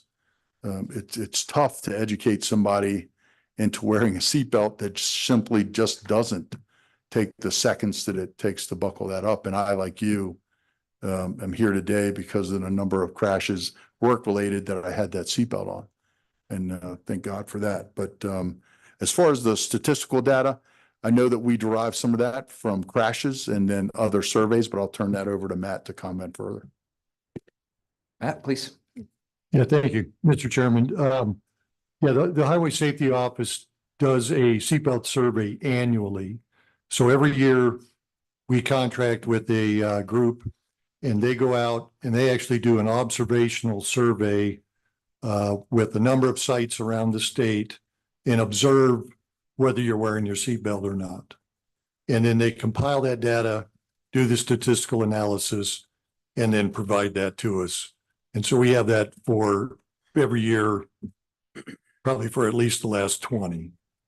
And we typically show that or put that information on our website page there at WYDOT, where you can see it. Follow up? And a follow-up to that question about other states and how they do the observation, or however they're deriving the amount of compliance or not, because the numbers that in the book or the graphs I had appeared like they were talking about out-of-state drivers and their compliance in state. I guess I'd like you to elaborate on just what that was actually referring to. Thank you, sir. Matt? Yes, Mr. Chairman, we observed the license plate during the survey, and it is noted whether it is an in-state resident or an out-of-state traveler. And then the statistics for each group are calculated. And typically, the Wyoming resident seatbelt usage is considerably lower than tourists and visitors to the state from the observational survey. Okay. Committee, any further questions? Mr. Chairman. Yes. Representative Berger. Yeah, and then I was also, my question is sir, is the observation and the data, is it taken from just interstates, or is it separated from in town? Is there? Okay. Is there data on Matt? Yes, Mr. Chairman, very good question. If we set up one of those observation spots right outside like Warren Air Force Base, we could probably hit 100% seatbelt usage. It's actually a statistical model that the contractor that we deal with uses. It's based on national methodology from NHTSA, And they try to sample rural, urban, suburban, all types of different environments. And then the seatbelt usage associated with those.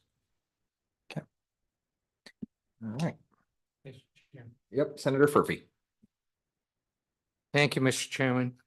I'm looking at this FARS data, and it seems to be significant that in the urban areas of our state, more people wear seatbelts. But the fatality rate in the rural areas is 3 times higher. They're not using seatbelts.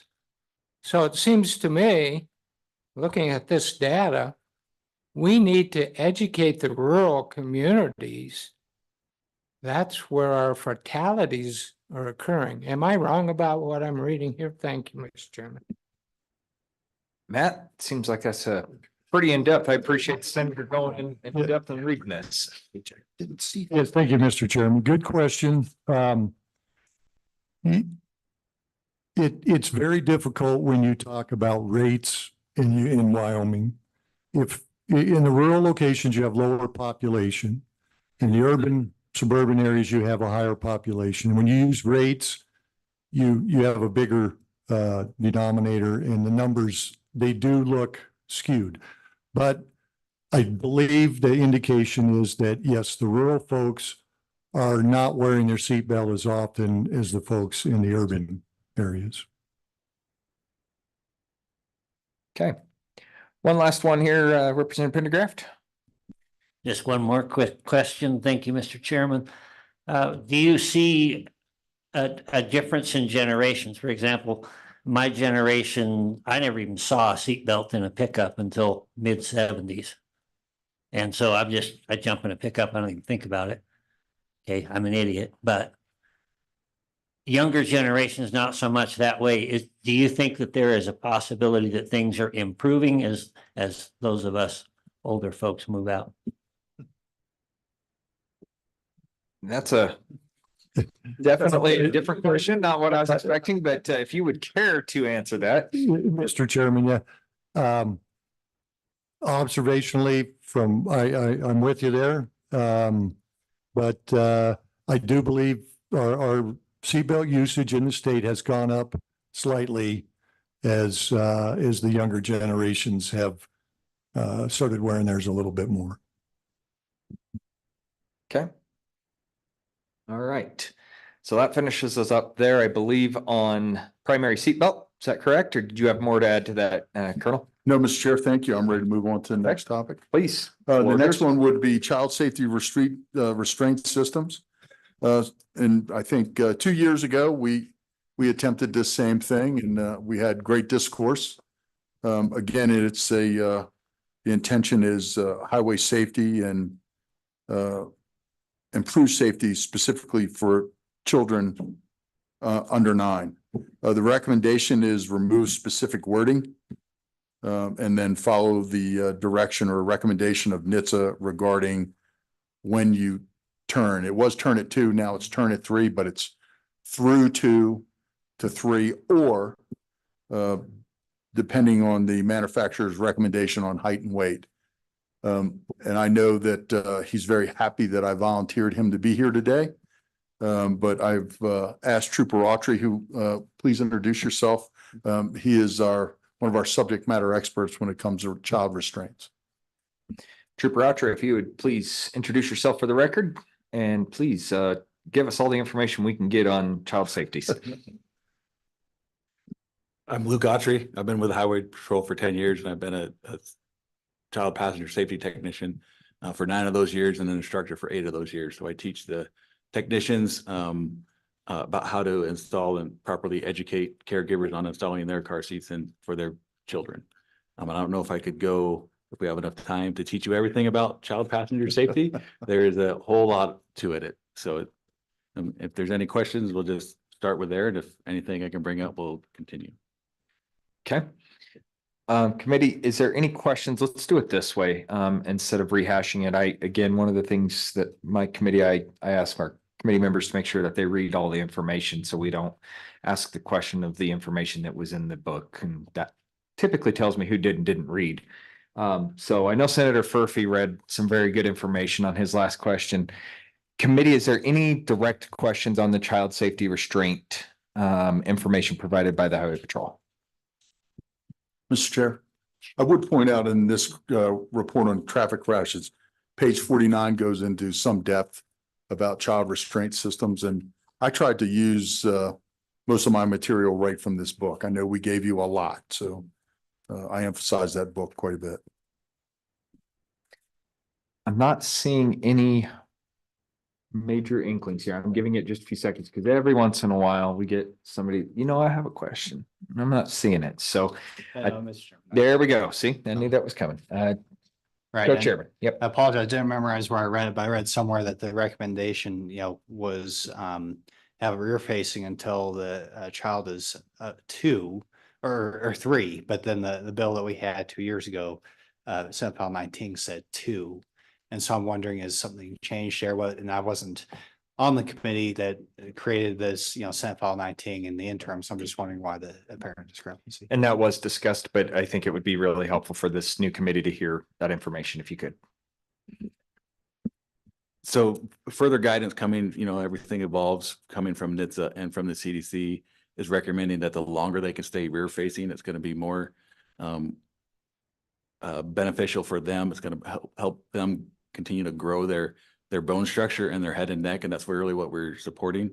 And so the CDC and NHTSA has said, even in some cases up to the age of 4, we see a significant reduction in injuries if we allow them to stay that long. And so that's why we've gone to 3. And that's what NHTSA is recommending, 3 years old, rear facing. And then we also put on there to the max height and weight of the current car seat that they're occupied in. So that kind of covers that. And then we could see on there where it says the max height and weight, if they exceed that, then they can go forward facing, and that gives the caregiver the opportunity to keep that seat instead of buying a new rear facing one if they're not free yet. That kind of goes into our fit test exemption that we currently have, with kind of falls along the same lines. Yeah, and if I remember right, I believe it was Trooper Reagan had testified, and I think that was where we actually added in that language for weight and height maximums, because the original bill that we had drafted did not have that. I believe that made it potentially, it did not even make it out of the floor, but I know we amended that in committee when that bill was brought forward. So since you weren't here, that would have been a tough one. So I appreciate the information there. Any further questions, committee, on the child safety restraints? Yes, Senator Cole. Yeah, thank you, Mr. Chairman. I thought it passed out of the Senate, but okay. yeah, well, there's good things happen over there. Nap time. Not that good thing. Just a question about how onerous is this to the public to make these decisions about which way they face on with the age and weight and height. Is it a big deal for people to comply with this? There was testified prior to this that there was, so many fatalities, and, and frankly, the issue came up that they were not survivable crashes. Okay. So that didn't do the argument much good at that point in time. But the question I have is for the general public. Is it easy for the general public to comply with this? Is it clear how they should do what they need to do for their children? I want to hear your opinion about how easy it is for compliance for people to follow these guidelines. Thank you, Mr. Chairman. Yep. Trooper. So once we educate them and kind of explain the reasoning behind it, they are willing to comply and follow these examples. A lot of times the only education that the caregiver gets is they look at the state statute, and if the state statute doesn't have anything in there, then they just go with, okay, I can turn them around at 6 months or 8 months or 11 months. And we're saying, okay, that's very dangerous for the child, because their head is so much bigger, and we put them forward facing, that head has tendency to fall forward and continue. And we explain that, and we have each technician class that we teach, we have a car seat checkup event, and we invite parents and caregivers to come in and we check their seats. That's one of the things that we try to focus on is the education part, and we continue to tell them, okay, this is why, and we give them those reasons, and we leave it up to them. And usually they were willing to go back to rear facing if they were forward facing beyond those recommendations. Okay, follow up. Thank you, Mr. Chair. How do you enforce these rules then when you make a stop? Let's say the rule changed and you find that some young person in the vehicle's not facing the right way. Do you immediately give them a ticket? Is there latitude? Just what is the general way you'd handle that? Could you expound on, I guess, your thoughts on how you would meet a situation in that regard? Thank you, Mr. Chairman. Trooper? How I handle it is if somebody is blatantly disregarding the law, then I will, yes, give them a ticket, and I'll advise them of the law of the current statute. If somebody from out of state comes into our state, I look up their state statutes. If they're following their state statute, I tell them this is how Wyoming does it. This is how we need to do it. If they're a state resident and they have an issue, be it, whatever part of the car seat they're rear facing, their kid's not in a car seat, I again educate them. And I, depending if they're willing to listen and follow the rules, and they are willing to change that car seat at that time, I just issue them a warning, and I've educated them, and they go on down the road. So this really comes into play if they're, blatantly disregarding the statute, and they're not really concerned about their child's safety. And that's where we, use our voice to speak up for that child and say, well, this child needs to be just as protected as you are. Okay, committee. Yeah, Chairman Boner. Yeah, along the lines of enforcement, just, I know that I'm going back to Senate File 19. When we're talking about, using the height or weight limit as a determining factor, how do you imagine that working? Are the Highway Patrol, is every last trooper, going to be able to determine the height and weight of a child by looking at them in the car seat? How's that going to work from an enforcement standpoint? Trooper Autry. So from enforcement, having the max height and weight, we're not going to pull them out and measure them on the side of the road and weigh them on the side of the road. So that's why we tied the age into it. And that's why we have that, either they're at that age or they're beyond that height and weight. And if somebody was roadside, we, as we educate technicians or troopers, because we do go to the academy class and talk to them, we explain this to them, some of these things could be, there are these exemptions, and we, kind of show them and talk to them about it. So that's why we like the age, because we can ask them, how old are you? And a kid will say, I'm 3. A mom will say, I'm 34.5 months, and then we can go off of that instead of trying to weigh somebody. Now, when we're at a checkup station, in a covered area off the road, we can come out and we can do that height and weight, and we can let the parents know, okay, you're beyond this, and this is where we can fit them into the right car seat. And that's where that comes into factor. Okay. Committee, anything further? Okay. Representative Berger, can I have you hit your microphone there? Just turn that off. I keep getting a squealing there we go. I do have a question. What is the bond setting for the incorrect usage, or let's say I'm traveling down I-80 and I see a minivan full of kids playing tag instead of being buckled in? What's the bond setting for something like that? So for child safety restraint, it's $65 for first use, then it's $150 for a second violation. And then child safety under 9 is the primary violation. So we can stop them, and we get reports regularly on that, and we enforce that regularly. Is there ever a condition in which something like that, if they're traveling down the interstate at 85 miles an hour and the kids are running amok in the back of a truck or something like that, which I just happened to see yesterday as I was coming over here, that child endangerment, something like that is applied? I know that's probably not the opportunity for you guys to really enforce upon that, but I'm sitting here thinking to myself, $65 for a kid's life seems incredibly low. Is there anything else that's at your guys' disposal beyond education and beyond just a $65 enforcement mechanism for the first time offense? I'm sure we could come up with like reckless or something along those lines where that would be a little bit more or something extra we could add to that. And then if it was involved in a crash, we can go with aggravated assault or something along those lines within that area. Appreciate it. I was appalled. I witnessed this literally yesterday. A minivan was driving down I-80 doing 85 miles an hour. They passed me and there was 3 kids playing tag or something in the back seat. I mean, and it was just, and I would have tried to have called, but I know how sparsely populated you guys are, and you guys catching the white minivan traveling westbound on I-80, it's gonna be a pretty tough call to go after, an immediate circumstance like that. So, committee, any further questions? Yep, Senator Cole. Yeah, thank you, Mr. Chairman. And on that same thought, I witnessed children in the back of a pickup truck. These are out-of-state people driving down the road. And, I know we're focusing on, primary offense, not putting your seatbelt on. Well, I think the issue about having children, they're not inside a minivan. They're just in the back of a pickup truck. I personally turned them into Rock Springs PD, but I couldn't get, that's who took care of it. But they weren't issued a citation. Is there any thought about what you think about, that issue when people are letting their children in the back of a pickup truck driving down I-80?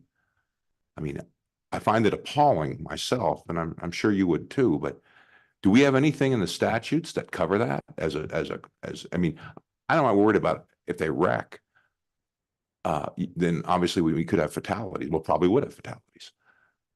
But before that happens, what tools do you have in your toolbox? Or do you think maybe there's some statutory changes that need to happen? Because this has happened. It's not like one in a lifetime, we just heard about it in another instance, but particularly in a pickup truck. Is there anything you think statutorily should be done to remedy that situation before there is a fatality? Just your thoughts on it, because it came up in conversation. Thank you, Mr. Chairman. Mr. Chairman, please. Certainly, if I saw something like that, I would be prone to take action, because it would appear to me to be a wanton disregard for safety, especially specifically for the children. So whether or not it's a viable topic as a legislative initiative, I certainly think it would. It's exactly what we're talking about. It's highway safety. I have not seen that yet. Probably now that we've discussed it, I'll see it on the way back to Cheyenne. So, but that would concern me, especially on I-80 with the known speed, right? We know that they can legally go up to 80 or 75, depending on where you are. That would obviously would be a concern. And I appreciate the candor and this committee at least expressing the candor, because we had this discussion 2 years ago. Bill, you're right. It died over on the House, and it sat on the majority floor leader's bucket, just waiting to be heard. And there was some concern of the government doesn't tell me what to do with my kids. Right. Those are my kids. I can buckle them up if I want to, and I don't get the government telling me which car seat to use when I want to use it. I'll make that choice. So it is, as you just said, it's political discussion, and it's sad, frankly, that we have to have those as political discussions. So, Chairman Boner. Yeah, thank you, Mr. Chairman. Just going back to something I think I heard about, and going back a little bit to that primary seatbelt law. Looking at Montana, they have it's secondary, as is Wyoming, except for kids 6 and under or 60 pounds and less. And then it's a primary, getting along with that discussion. Did I hear that we sort of have a primary seatbelt law if it's a child that's clearly unbuckled, that you can get pulled over for that? Trooper Autry. Yes, for identifiable child that you believe is under 9, with it not in a car child restraint, you can pull them over for primary law. Yes, Representative Berger. Thank you, Mr. Chairman, and thank you, gentlemen, for being here again. I guess my question is, well, my comment first off is, I believe in education first over enforcing. And my question is statutorily, compared to other states, and I believed I brought this up a while ago, but in other committees, but how do we compare to states that require driver's education? Because I know in our statute, we don't require driver's education to high school students or beginners. Or, you know, how do we compare? How does that data compare to safety? Is that something that we could take a look at when you talk about education? Does that need to happen in our schools? I know it's offered for choice if you want to, but does driver education or defensive driving, those types of classes, make a significant difference when they take those, part of the education and letting people know about highway safety? Colonel, Chair, Representative Berger, I think they certainly do. I know as a young person, and I was in Maryland taking driver's education, when we got to the driving component, one of the first things we did was adjust the seat, adjust our mirrors, at the same time you were putting your safety belt on. So I did that continuously, time after time after time. And that was imprinted on me. So when I was able to drive alone, that's one of the first things I did is buckled up, and it just became a habit. Thank God. Because as a police officer, a young police officer, it saved me more than once to be restrained in. So that's certainly something we could look at as far as driver's education. I think it's a great opportunity to equip that generation with some of the best driving habits that we could possibly impart to them.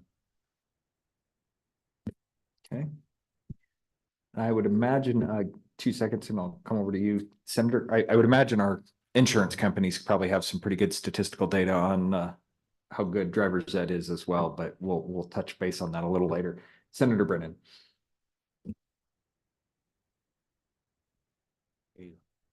Thank you.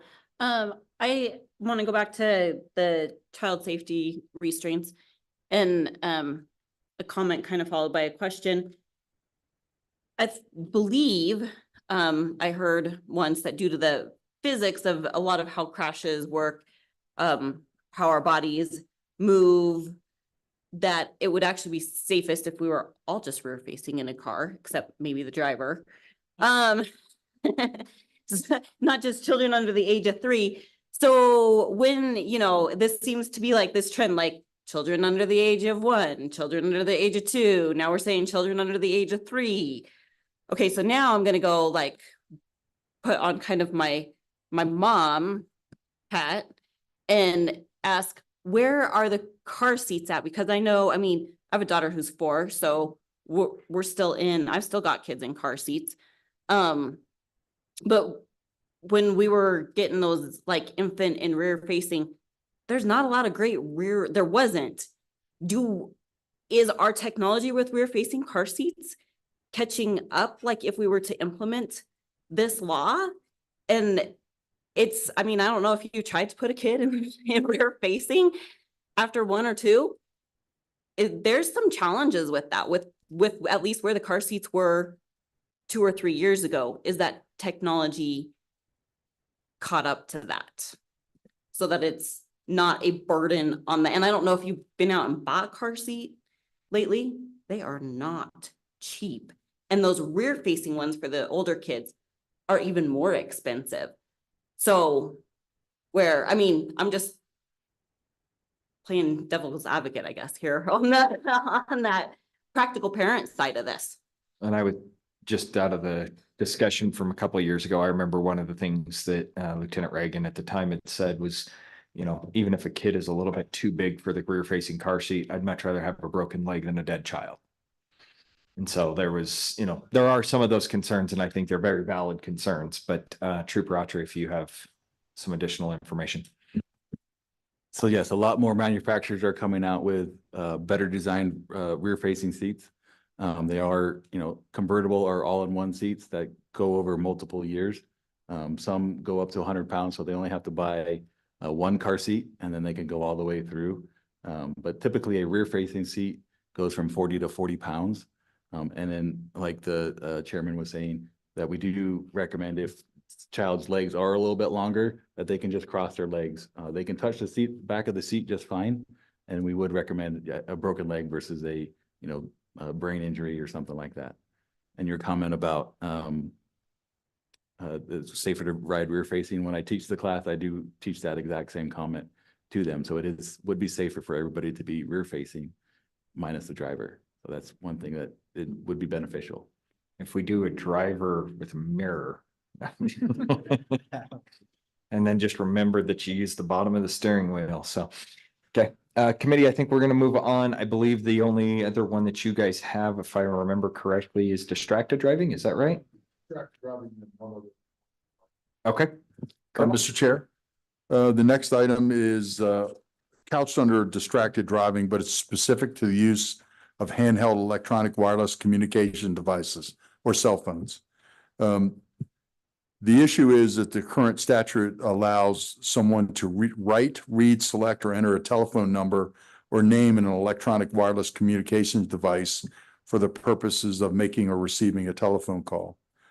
The recommendation is to eliminate that language and to instead just leave in there in that section the wording when using voice operator hands-free. So in essence, the statute would require all hands-free technology use.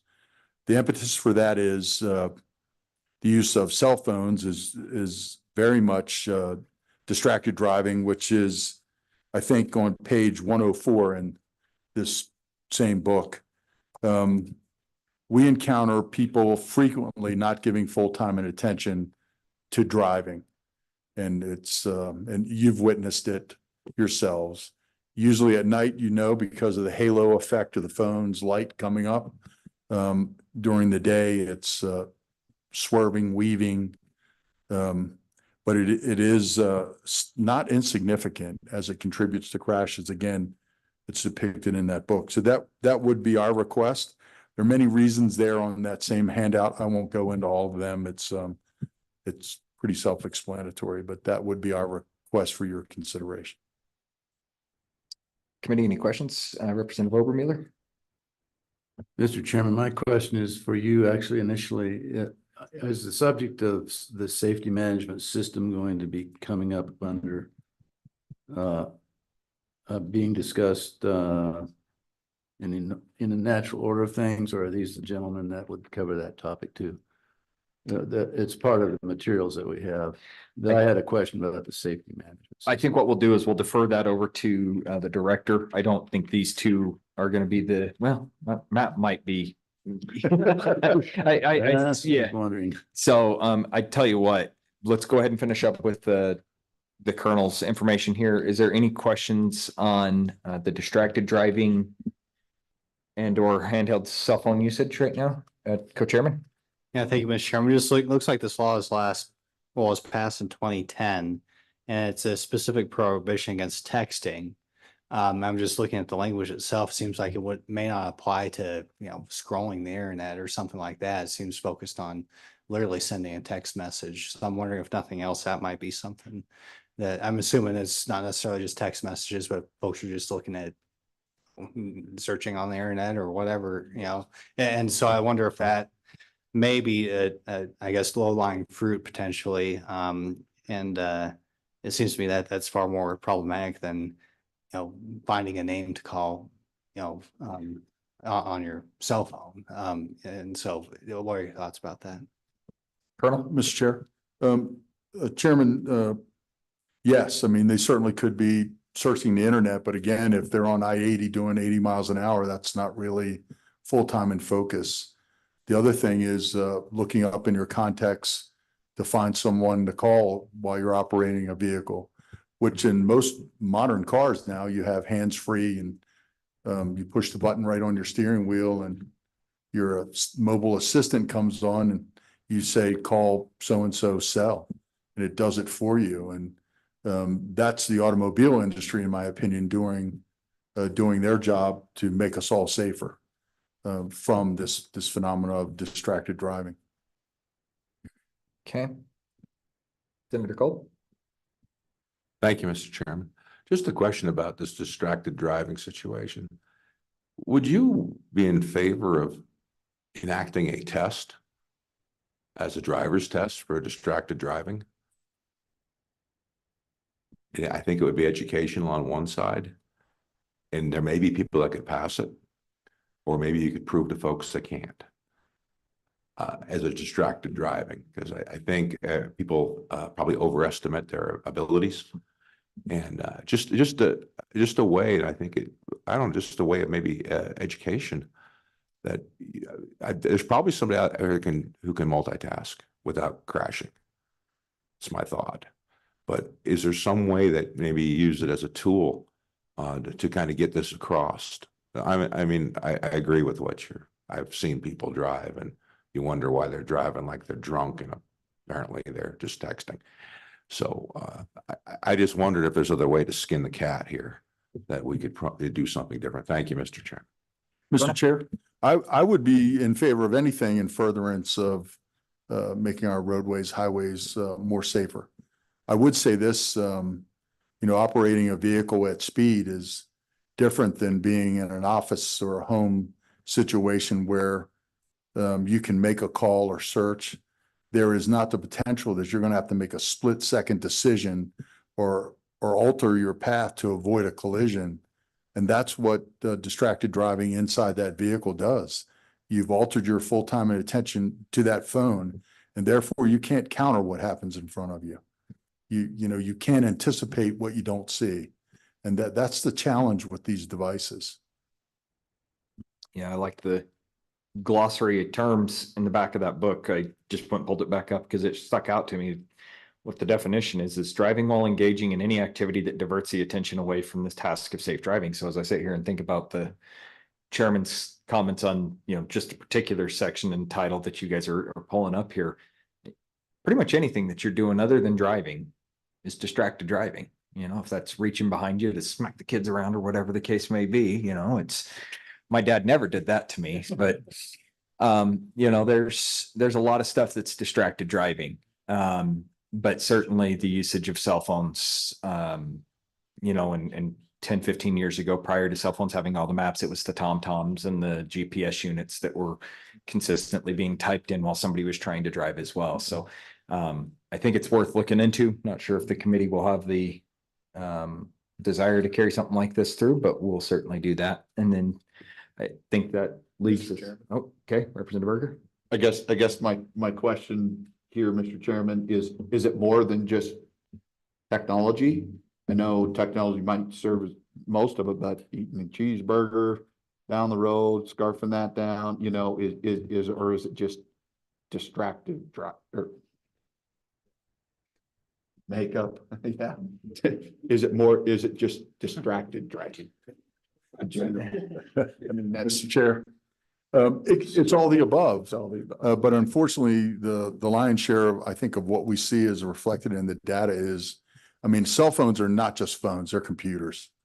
And how often, most people carry them around in their hands all the time. We don't like to be separated from that device. And I understand that. But again, that carries over to a delay in decision-making when you should be truly focused on the task at hand, which is driving. Thank you, Colonel. And I was just trying to go scroll through this at the exact same time here. I can't apparently run a meeting and look at this at the same way. So there's no way I should be driving and doing any of this. But one of the things that I think I remember seeing in here is the age breakdown of distracted drivings. And I can't remember where I saw that. I don't know if that was in your guys's information or somewhere else, but that was also pretty astonishing to me as well, that it's a pretty clear bell curve.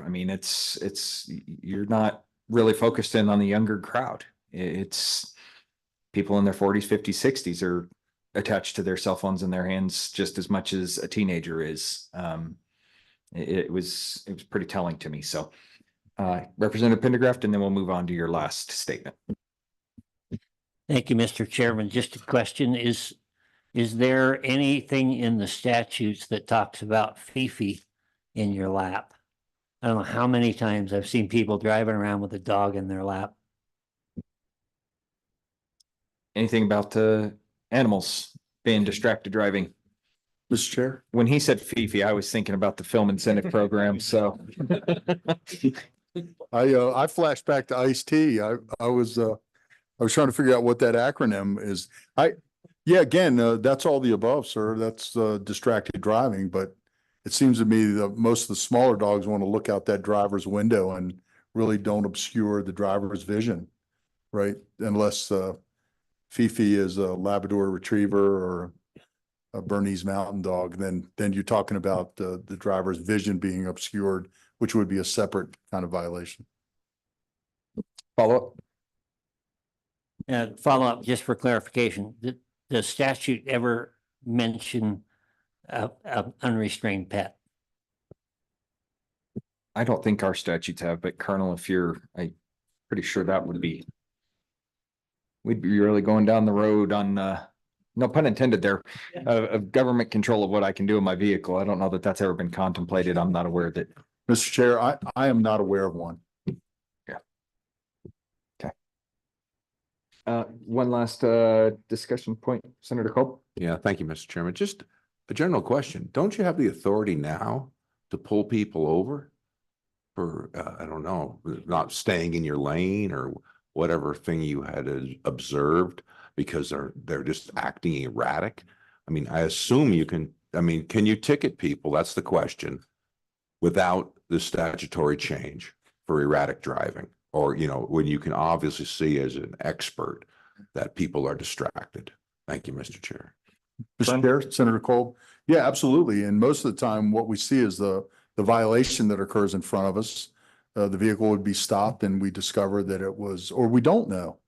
Sometimes we simply don't know, and that's the data that's missed. Unfortunately, what we see is a result of a crash. And sometimes we don't factually know that it was caused at that time by the cell phone. But of course, with cell phone records, it's easy to go back in and prove that case. But those stops are really public, in my opinion, public safety stops. Where you see bad driving, you stop, you take care of that, and hopefully you educate that driver.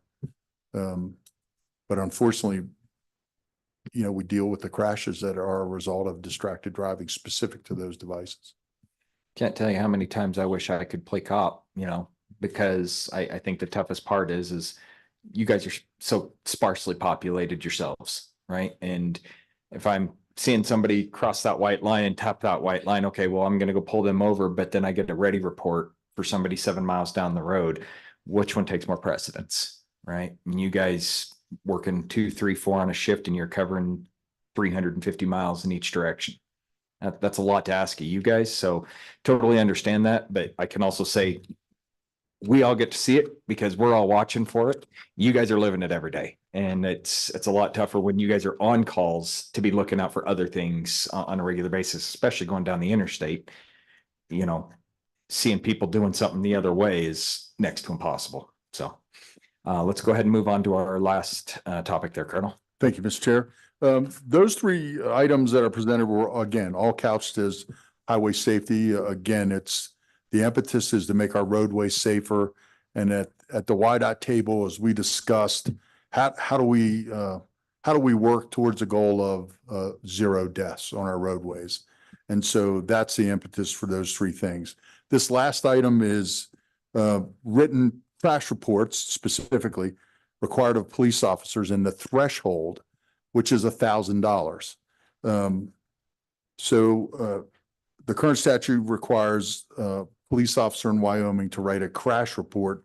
And incidentally, the crash report is in that same book on page 117, and it goes to page 130. So that'll give you some indication of how long those crash reports can be. Certainly we do crash reports for fatal accidents, extensive reports. We certainly do crash reports for personal injuries. We do handle property damage only crashes and do reports on them as the statute prescribes $1,000 or more. I don't know when that $1,000 was written into the statute, but $1,000 damage is, if your car gets hit by a shopping cart in a parking lot, it's going to be $1,000. They don't do body work anymore. They replace. So what we're asking for your consideration, and maybe this is a continuing conversation, but is to remove that threshold of $1,000. And instead, and I took this same wording out of the statute, it would say, or total property damage to the extent the vehicle is so disabled as to prevent its normal and safe operation. So for instance, if there's a single vehicle accident, there is no personal injury and that car can be safely driven from the scene by the operator, there would not be a crash report done. WHP writes a lot of single vehicle accidents or a lot of property damage accidents where there is no personal injury and very little very minor damage, but being conscious of that $1,000 and $1,000 now is not what $1,000 was in the past. The important thing to consider is no matter what the property damage accident damage is, if a trooper responds to the scene or a police officer, a peace officer, deputy sheriff, that would be recorded in their CAD. So there would be a record that a police officer went there. What our troopers would do if there was no crash report is we have a form, we exchange the driver information, the owner information, and provide them with the insurance information. And if they have proof, we would check the proof of insurance and ensure they are have valid operators licenses. But the impetus for this is to reduce the number of property damage only accidents that we write, especially single vehicle accidents, because of that $1,000 threshold. And again, recommendation is to remove that $1,000. Committee, any questions on this one? Senator Cole? Yeah, thank you, Mr. Chair. Do you think it's going to be difficult determining if that vehicle can be safely operated? Because, you know, just going back to you know, what you're seeing, how confident are you in that you can make that determination? Number one. And the other follow-up question would be is, how much time do you think this is going to free you up in not writing accident reports and you folks being out on the road and doing your normal job? Any estimate about what time savings that might equate to? Thank you, Mr. Chair. Colonel? Mr. Chair, Senator Cole, great question. I would be far more confident in a trooper's ability to look at a vehicle and say that can be safely driven than to provide an estimate of damage, whether it's over $1,000 or not. And in my experience, it was always easy for me to determine if a vehicle could be driven safely from the scene. One, if the radiator isn't damaged and you're leaking radiator fluid, if there's metal compressed into a tire, those are things that we would look for. It's completely unsafe to drive that from the scene.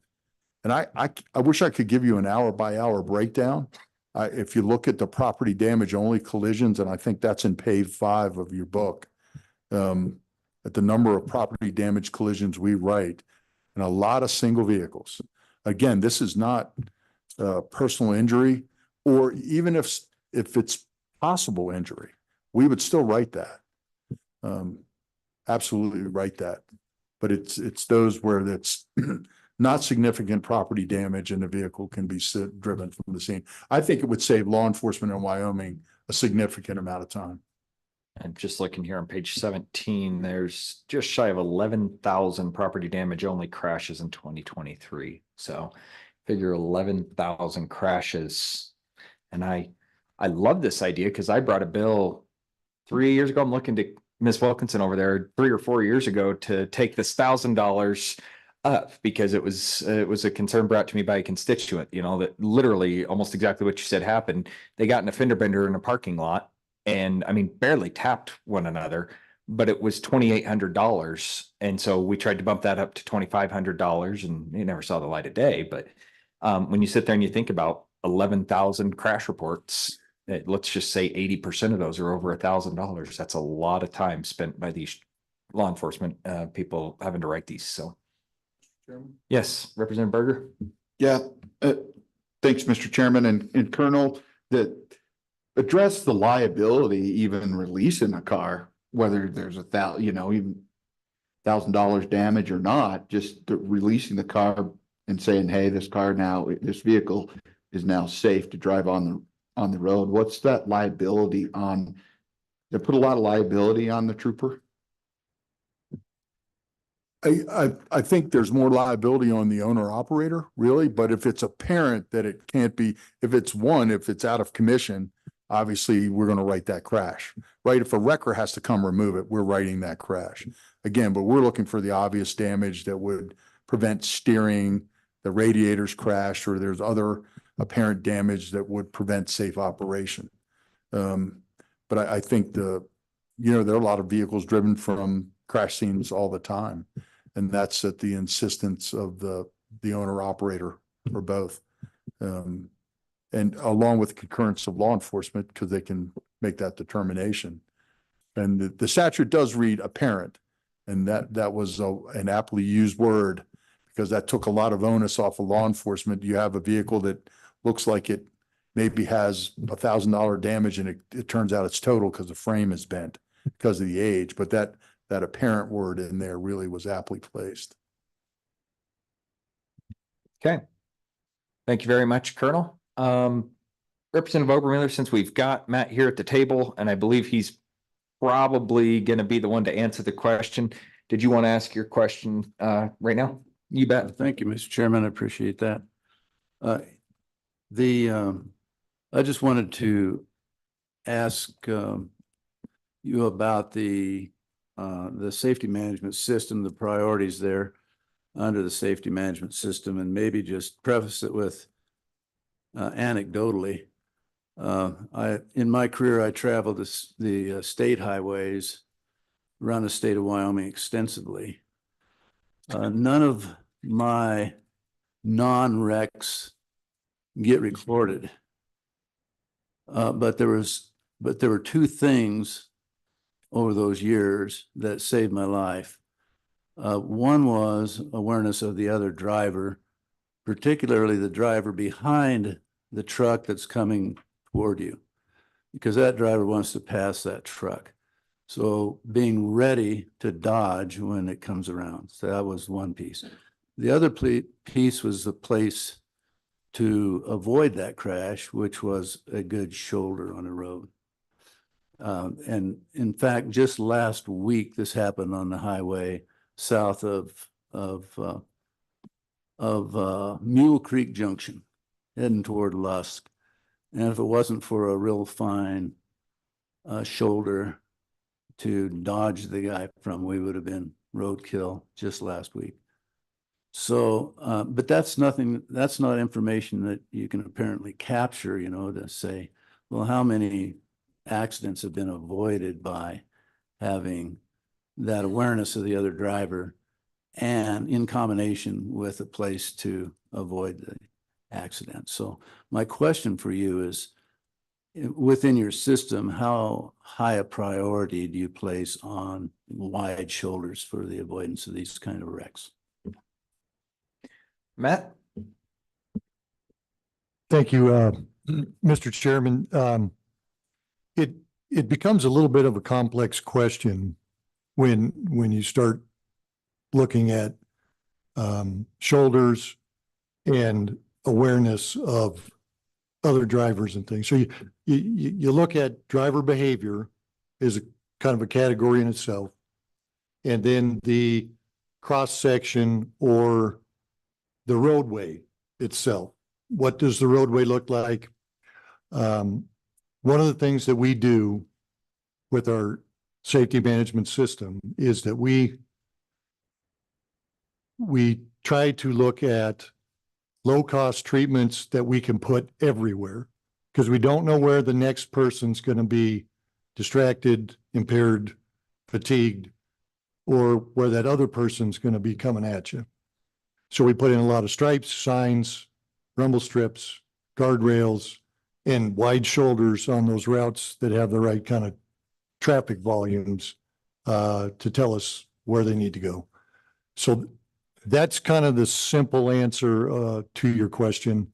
And I can do more in depth if anybody wants it. Thank you. Representative Overmuller, does that answer your question? Yeah, just one follow-up. Sure. Is there, I guess up to this point, there's never actually been any legislation that dictated what those priorities should be. Is that true? That we basically have done this by regulation within a department, study within a department, but the legislature's never weighed in on what those priorities should be. Would that be true? When you two are done fighting it out up there, you let me know. Thank you, Mr. Chair. He can probably answer it with some history, with my short term, here, with this agency. What I have learned is, we're in a complete dichotomy of knowing that we want to do more, but don't have the funding to do what we would like to do. And so that's a segue going into possibly the next meeting coming down in the fall. But to your point, constitutionally, we have the commission that helps us dictate which projects and where we're going to place the projects. You guys authorize the expenditure, the budget, and then the commission sets where the projects are going to go. From the safety perspective, every project we do, Matt and his team work diligently with the development engineers and the team to ensure that if we're going to be in an area and we have a little bit of some funding, let's do this. And he rattled off all the ones that they look at on a regular basis. In a time in which we've been in preservation only mode for 13 years. And with the buying power that we have currently right now, it's going down. Stateside funding flat. Luckily, we've had some increase in federal dollars, but 30% increase in federal dollars, but we're seeing 40-50% increase in inflation. We're going backwards. And so the amount of miles that we can preserve or maintain 10 years ago is not the same amount of miles that we can maintain now, let alone growing capacity, turning lanes in your district, 2026, looking at some passing lanes, looking at some turning lanes going into some areas as well could be a safety issue. Widening shoulders is one that we talk about all the time. We're adding capacity, which means we're adding more to our system in which we can't already preserve. We can't maintain what we have. And so it's a push-pull in the building that I felt tremendously over the last year of that preservation only mode. And so I've been asking the team on a regular basis, what does that exit strategy look like? What do we need to do to get out of preservation only mode?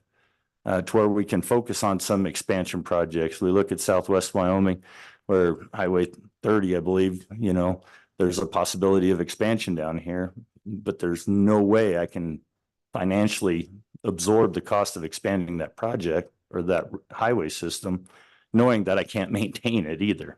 And so it's a juggling act, but it's a great one that hopefully we'll have the opportunity to bring back to this committee later on this year to really focus on what does that look like? How are we going to get out of preservation only mode? How are we going to get to the point where we can truly push forward our mission of being successful, having a safe and effective transportation system? And what is it going to take to do that? And so I really appreciate your question. I didn't mean to jump in front of Matt here, but it's a great conversation. And follow up. Follow up, Mr. Chairman. Thank you. I really appreciate your comments and kind of bringing it back to and reopening some old memories about efforts to kind of circumvent that system that you describe of how WYDOT works with the commission. I think, the idea of the legislative process overriding that doesn't appeal to me. And thank you for the reminder of how that actually should work. Thanks. Committee, any further questions for WYDOT at this point? Okay, seeing none. Oh, Senator Furphy. I wasn't going to say any more, Mr. Chairman, but thank you. Once again, going back to the fatality data. 87% of our fatalities in our state are in rural areas. So it's not our major highways that are causing death. It's, as Representative O'Neill pointed out, it's these rural roads where people are trying to pass when they shouldn't pass. But 87% of our fatalities are in those rural areas. That's astounding to me. But I just point that out. Let's make sure our focus is in the right areas and eliminate these fatalities. As you know, I've spoken to you before about Highway 287 south of Laramie towards Fort Collins, all the deaths we've had on that road. So, Mr. Chairman, I just wanted to point that fact out again. Thank you. Thank you, Senator. Mr. Chairman, and I don't want to continue the conversation too much longer because I know you'd like to break here, but to that point, and when you start thinking about rural nature, right, and our fatalities, the speeds are where they're at, right? So if you think about urban fatalities, usually urban, you're in 35, maybe 40, mostly 20, 25, depending on where you're at.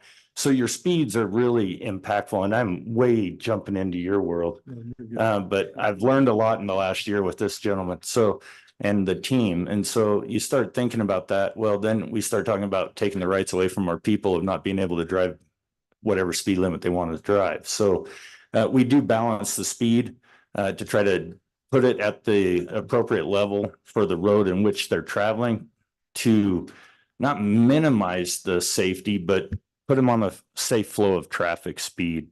And to the same point on 287 and on all of the discussion that we've had today, not only do we want to continue to look at design and construction and improvement on expansion of our system to make it safer, but we've got to change the behavior.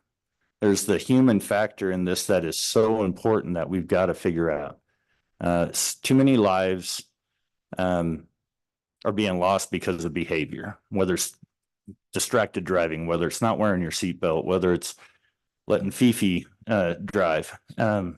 All those things, we've got to get a handle on that. And so to your point on 287 South, we're working with the University of Wyoming, looking at how we can get in front of students, not just the athletes. We will work with them, obviously, but try to figure out how we can get in front of the students in the fall to really talk about the road is safe, but you can be safer by wearing your seatbelt. I almost cursed there, Mr. Chairman, I'm sorry, but it is pretty passionate in our agency is wear your darn seatbelt. I mean, it's not that difficult. I mean, we've heard several of you today that said if it wasn't for seatbelts, you wouldn't be here today. And so how do we continue to perpetuate that message to everybody? It's a right to do whatever you want, sure, but it's your right to die if you don't wear it, I guess, or your choice to die. So hopefully I'll be done, Mr. Chairman. Sorry. I appreciate it. And it's passion of mine as well, and passion for many people up here. Good news is we've got, counting myself, we've got 93 people that we have to bounce ideas off of to try to make them good law. So that being said, let's open this up for public comment. Sheila, if you would like to, actually, we technically have you on the agenda, so we'll bring you up as the agenda item.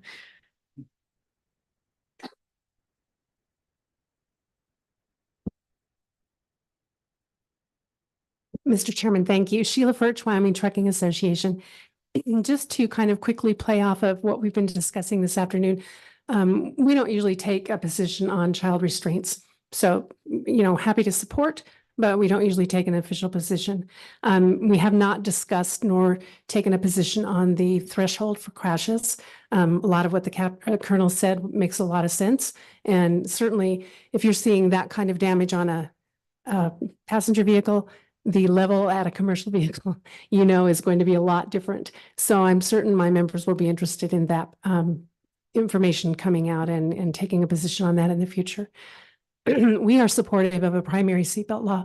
being adopted in the state of Wyoming. We've had that policy for quite some time. We confirmed that policy just last month during our annual meeting. So would be very actively supporting a primary seatbelt law. We have been active members of the Seatbelt Coalition, the Wyoming Seatbelt Coalition, for many years.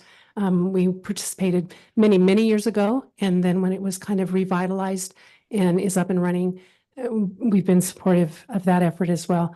And the colonel and the director, everyone that spoke basically, it's driver behavior, and it's trying to do that education and doing it at a younger age. And I think we are making some inroads there. It takes a lot of work, and it's going to be continuing to take a lot of work to change that type of driver behavior. Seatbelt Coalition, lots of the members of that coalition have done some amazing outreach. Fremont County does amazing work with trying to change driver behavior in Fremont County. And I have to say, YDOT has really been the impetus behind that and the efforts that are happening in Fremont County. And the Seatbelt Coalition has done a really good job with outreach at the University of Wyoming sporting events.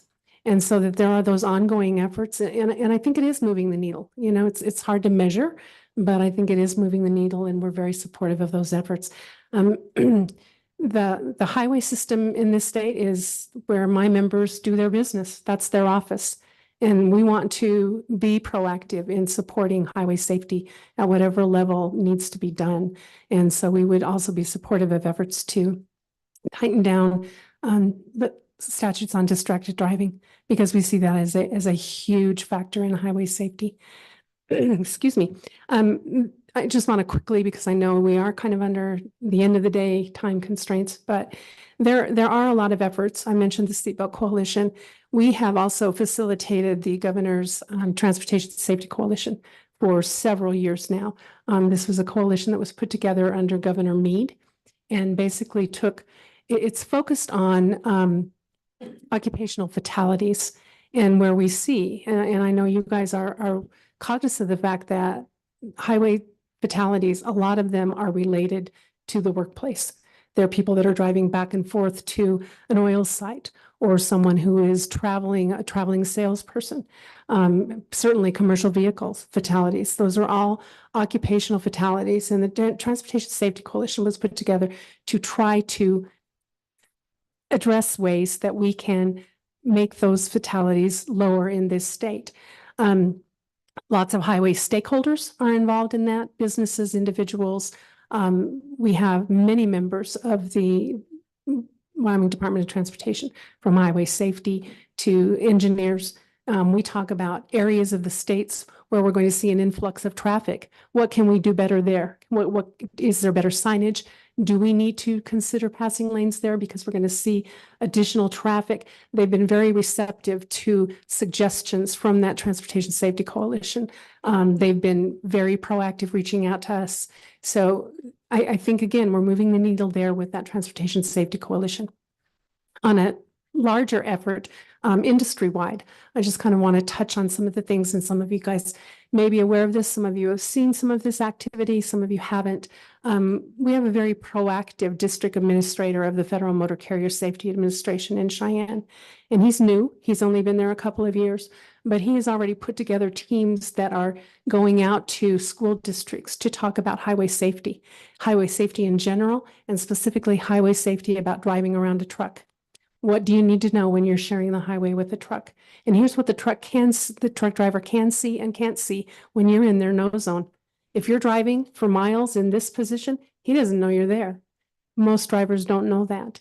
So he's doing a concerted effort going out to the school districts to talk specifically about that. Again, changing that driver behavior, making them more aware, because there isn't driver education in a lot of the schools anymore. So they don't know some of the basics, and they don't know what to expect when driving around a truck. So FMCSA is doing some remarkable things. We also see, I mentioned the no zone trailer. The American Trucking Associations has a road team captain group that is basically professional truck drivers who meet specific criteria. They go through a vetting process, they go through an interview process, and then they're out talking to schools, talking to service groups. They're on the radio during the holiday seasons talking about, okay, you've got bad weather coming up. Here's what you need to think about. Not just from a truck driver's perspective, but sharing the road with a truck driver. And they talk a lot about the no zones as well, just trying to get that education out there, trying to change that driver behavior. So anything we can do to promote that, we're going to be involved in. And we appreciate the activity that we see at the state level through WYDOT and the patrol. And I think it's making a difference. And Sheila, I may have missed it, but did you have a position on the extended length trailers? Thank you, Mr. Chairman. Appreciate that opportunity. Yeah, we knew that that was not going to be possible. We're frozen. We have been since 1991. It's very unfortunate. We are fortunate in the state of Wyoming that we are a little bit in better shape than some states. I don't get a lot of conversation with my members about trailer links. It's more the weight of the vehicle. We were fortunate because we had just finished the Wyoming weight study, which allowed us to go up to 117,000 on the interstate. There are states that are frozen at 80,000. So you can imagine how difficult it is for an interstate carrier that's traveling from state to state to state, because you basically then are frozen at whatever the lowest amount is, whether it's the length of the vehicle or the weight of the vehicle. You can't operate. A carrier coming into the state of Wyoming has to operate under our size and weight rules and regulations. So if their state is more proactive and has higher weights and higher links, then when they come to operate in the state of Wyoming, they're frozen at what we are here. So we have, there was a coalition of Western states because there are some in the industry, as well as state government, that in the southeastern states specifically that are fine operating at 80,000 pounds. They don't want to go higher. But in the Western states, that's very prohibitive. And it's different doing business in the West and when I say the increased weights, this is weight systems that are going under Formula B bridge weight, where you have to have additional axles. We're not just throwing extra weight on a vehicle that you see out there now. It's got to have additional axles, so it spreads the weight out so that there is less wear and tear on the roads. So we have the coalition to try to get the freeze lifted for the Western states never got off the ground. There have been a couple of states in the Western region in recent years that have been able to convince their congressional delegation to make specific exemptions for their states. And that's something we're thinking about doing. We've had conversations throughout the past few years with our congressional delegation to talk to them about trying to get an exemption for the state of Wyoming so that Wyoming could decide what size and weights works for Wyoming. And we're going to continue to work on that. I think it might be worthy if the committee decides they'd like the two chairmen to pen a letter to our congressional delegation supporting something of that nature. I think we'll take it to the committee and allow them to vote it, but certainly I'm willing to help support something like that. I feel like something from 1991 is a little silly in my book. So I appreciate the heads up and I appreciate the direct conversation, the candid conversation on that. Mr. Chairman, thank you. We would appreciate any support that the committee would be willing to do. Certainly something that is important. Vehicles are more productive now and then we're frozen at what happened 34 years ago. It just doesn't make sense. Okay, thank you so much. Thank you. Any further public comment? Ms. Wilkinson.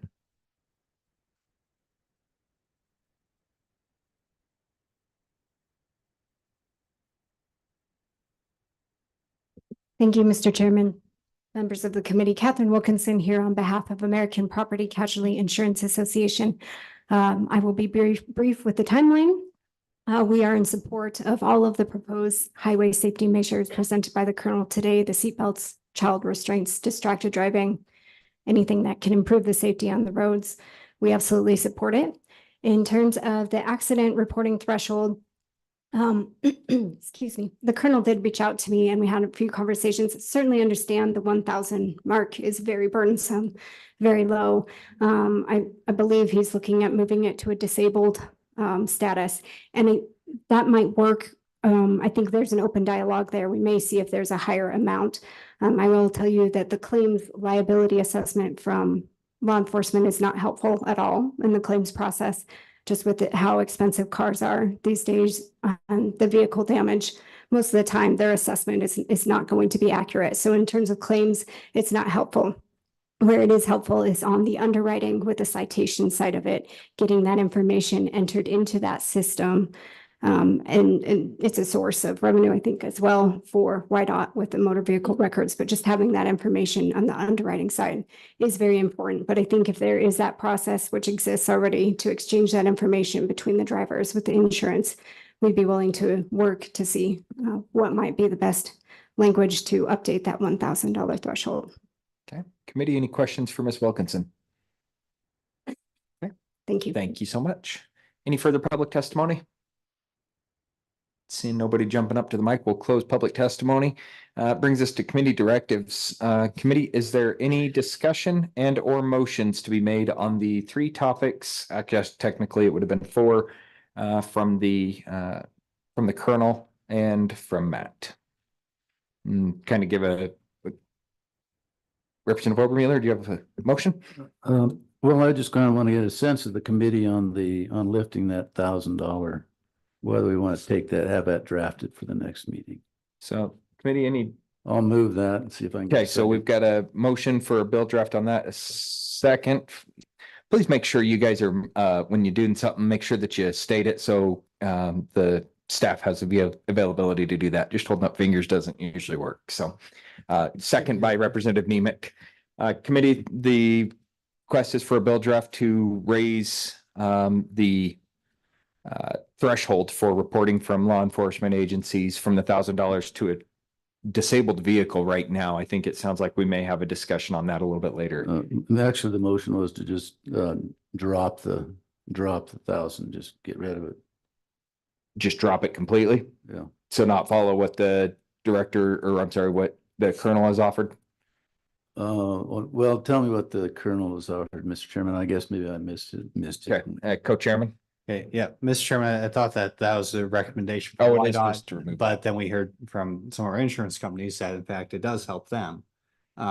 So there's more than just, YDOT offering testimony, but yeah, so the request from the agency was to just, remove the $1,000 and just have it be if it's operable or not. If it's disabled, then you write there. Okay, Yeah, so that's that's a what I'd motion. like, if somebody wants to amend it Okay, we'll later. just go with that as the motion, and then the second's fine and clear with that. So all those in favor of the motion on the table to have that as a bill draft considered for next meeting, please signify by saying aye. Aye. All those opposed, no? Okay, that motion passes. Anybody want to take up the child safety restraint? Representative Stibar. Thank you, Mr. Chairman. I recommend we table it till next meeting. Get a little more information. Okay. There's not really anything to table. We just won't move anything. So I'll call that particular motion just out of order. But there is and it's not anything wrong. It's just that it's not in the proper order. So any discussion on the primary safety belt? Senator Kolb? Yeah, thank you, Chairman. This has been tried. I think there's a lot of issues with personal liberties, and while I can say that yes, you have the personal liberty to be stupid, or you have the personal liberty to be smart, and that's what it's like living in this country. So I don't know, is this going to fix that problem? I'm not in favor of moving that forward. I'm not going to support it. I just wanted to make that point known that seatbelts are good. They are important, but I don't think we can legislate morality and really fix this problem in this way. So that's why I'm against moving this forward, Mr. Chairman. I just want to take that opportunity. Thank you. Okay, Representative Pendergraft. Thank you, Mr. Chairman. I would echo some similar comments. I want to thank the troopers for doing their job and making recommendations. Obviously, that's what they're there for, and I appreciate that. That's the proper role of them, is to make recommendations that they feel would be helpful. The proper role of the legislature is to preserve individual liberty. And I do not believe that it is the proper role of legislature in this particular case to to interfere with that. And I would offer this as a kind of a parallel to explain. We all know that cancer screening saves lives and it saves money and it's wise, just like seatbelts use. But would it be appropriate for the legislature to turn down and mandate that every citizen get a cancer screening every year under penalty of a fine? I wouldn't think so, and I'll be a no. Okay, so we haven't had a motion on this to move it forward, so it doesn't sound like the committee's interested in that, so Representative Nemec, do you have a proposal? Let's just see where we're at. I'll make a motion that we move forward, make it a primary offense. Okay, so there has been a motion made. Is there a second? Seconded by Representative Obermueller. Motion is to adopt primary seatbelt law bill draft for our consideration at the next meeting.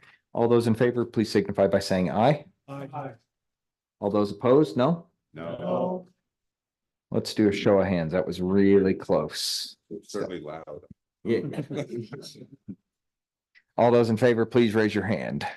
I've got 1, 2, 3, 4, 5. I'll be 6. And all those opposed? 1, 2, 3, 4. Representative O'Hearn, is your hand up last time? Okay, 6. Okay, so that motion fails. Okay, and then the last one we had was for distracted driving. Is there any motions to be made on that one? Seeing none. Okay, yes, Mr. Co-Chair. Going back to that child safety restraint one, I'll go ahead and just make a motion that we get, was it Senate File 17 from 2023 drafted again? That did pass the Senate pretty easily, and just, it seems like there's, not sure what happened in the House, but there wasn't a final vote on it. So I think we should have that discussion. Okay, so there's been a motion to resurrect that particular bill. Is there a second? Second. Seconded by Nemec. All those in favor to resurrect the child safety restraint bill from 2 years ago and have that for consideration at our next meeting, please signify by saying aye. Aye. All those opposed, no? No. That passes, so we will have that. All right. Am I missing anything else, Mr. Co-Chair? Staff, do you have anything followed up from me? You guys need anything else from us? Okay. We have nothing else on the table, so that clears the meeting for tonight. Thank you, everybody. Appreciate all the hard work, and I appreciate everybody sitting out there in those comfy seats. We will we'll be adjourned for the night and be back here tomorrow morning at 8:30.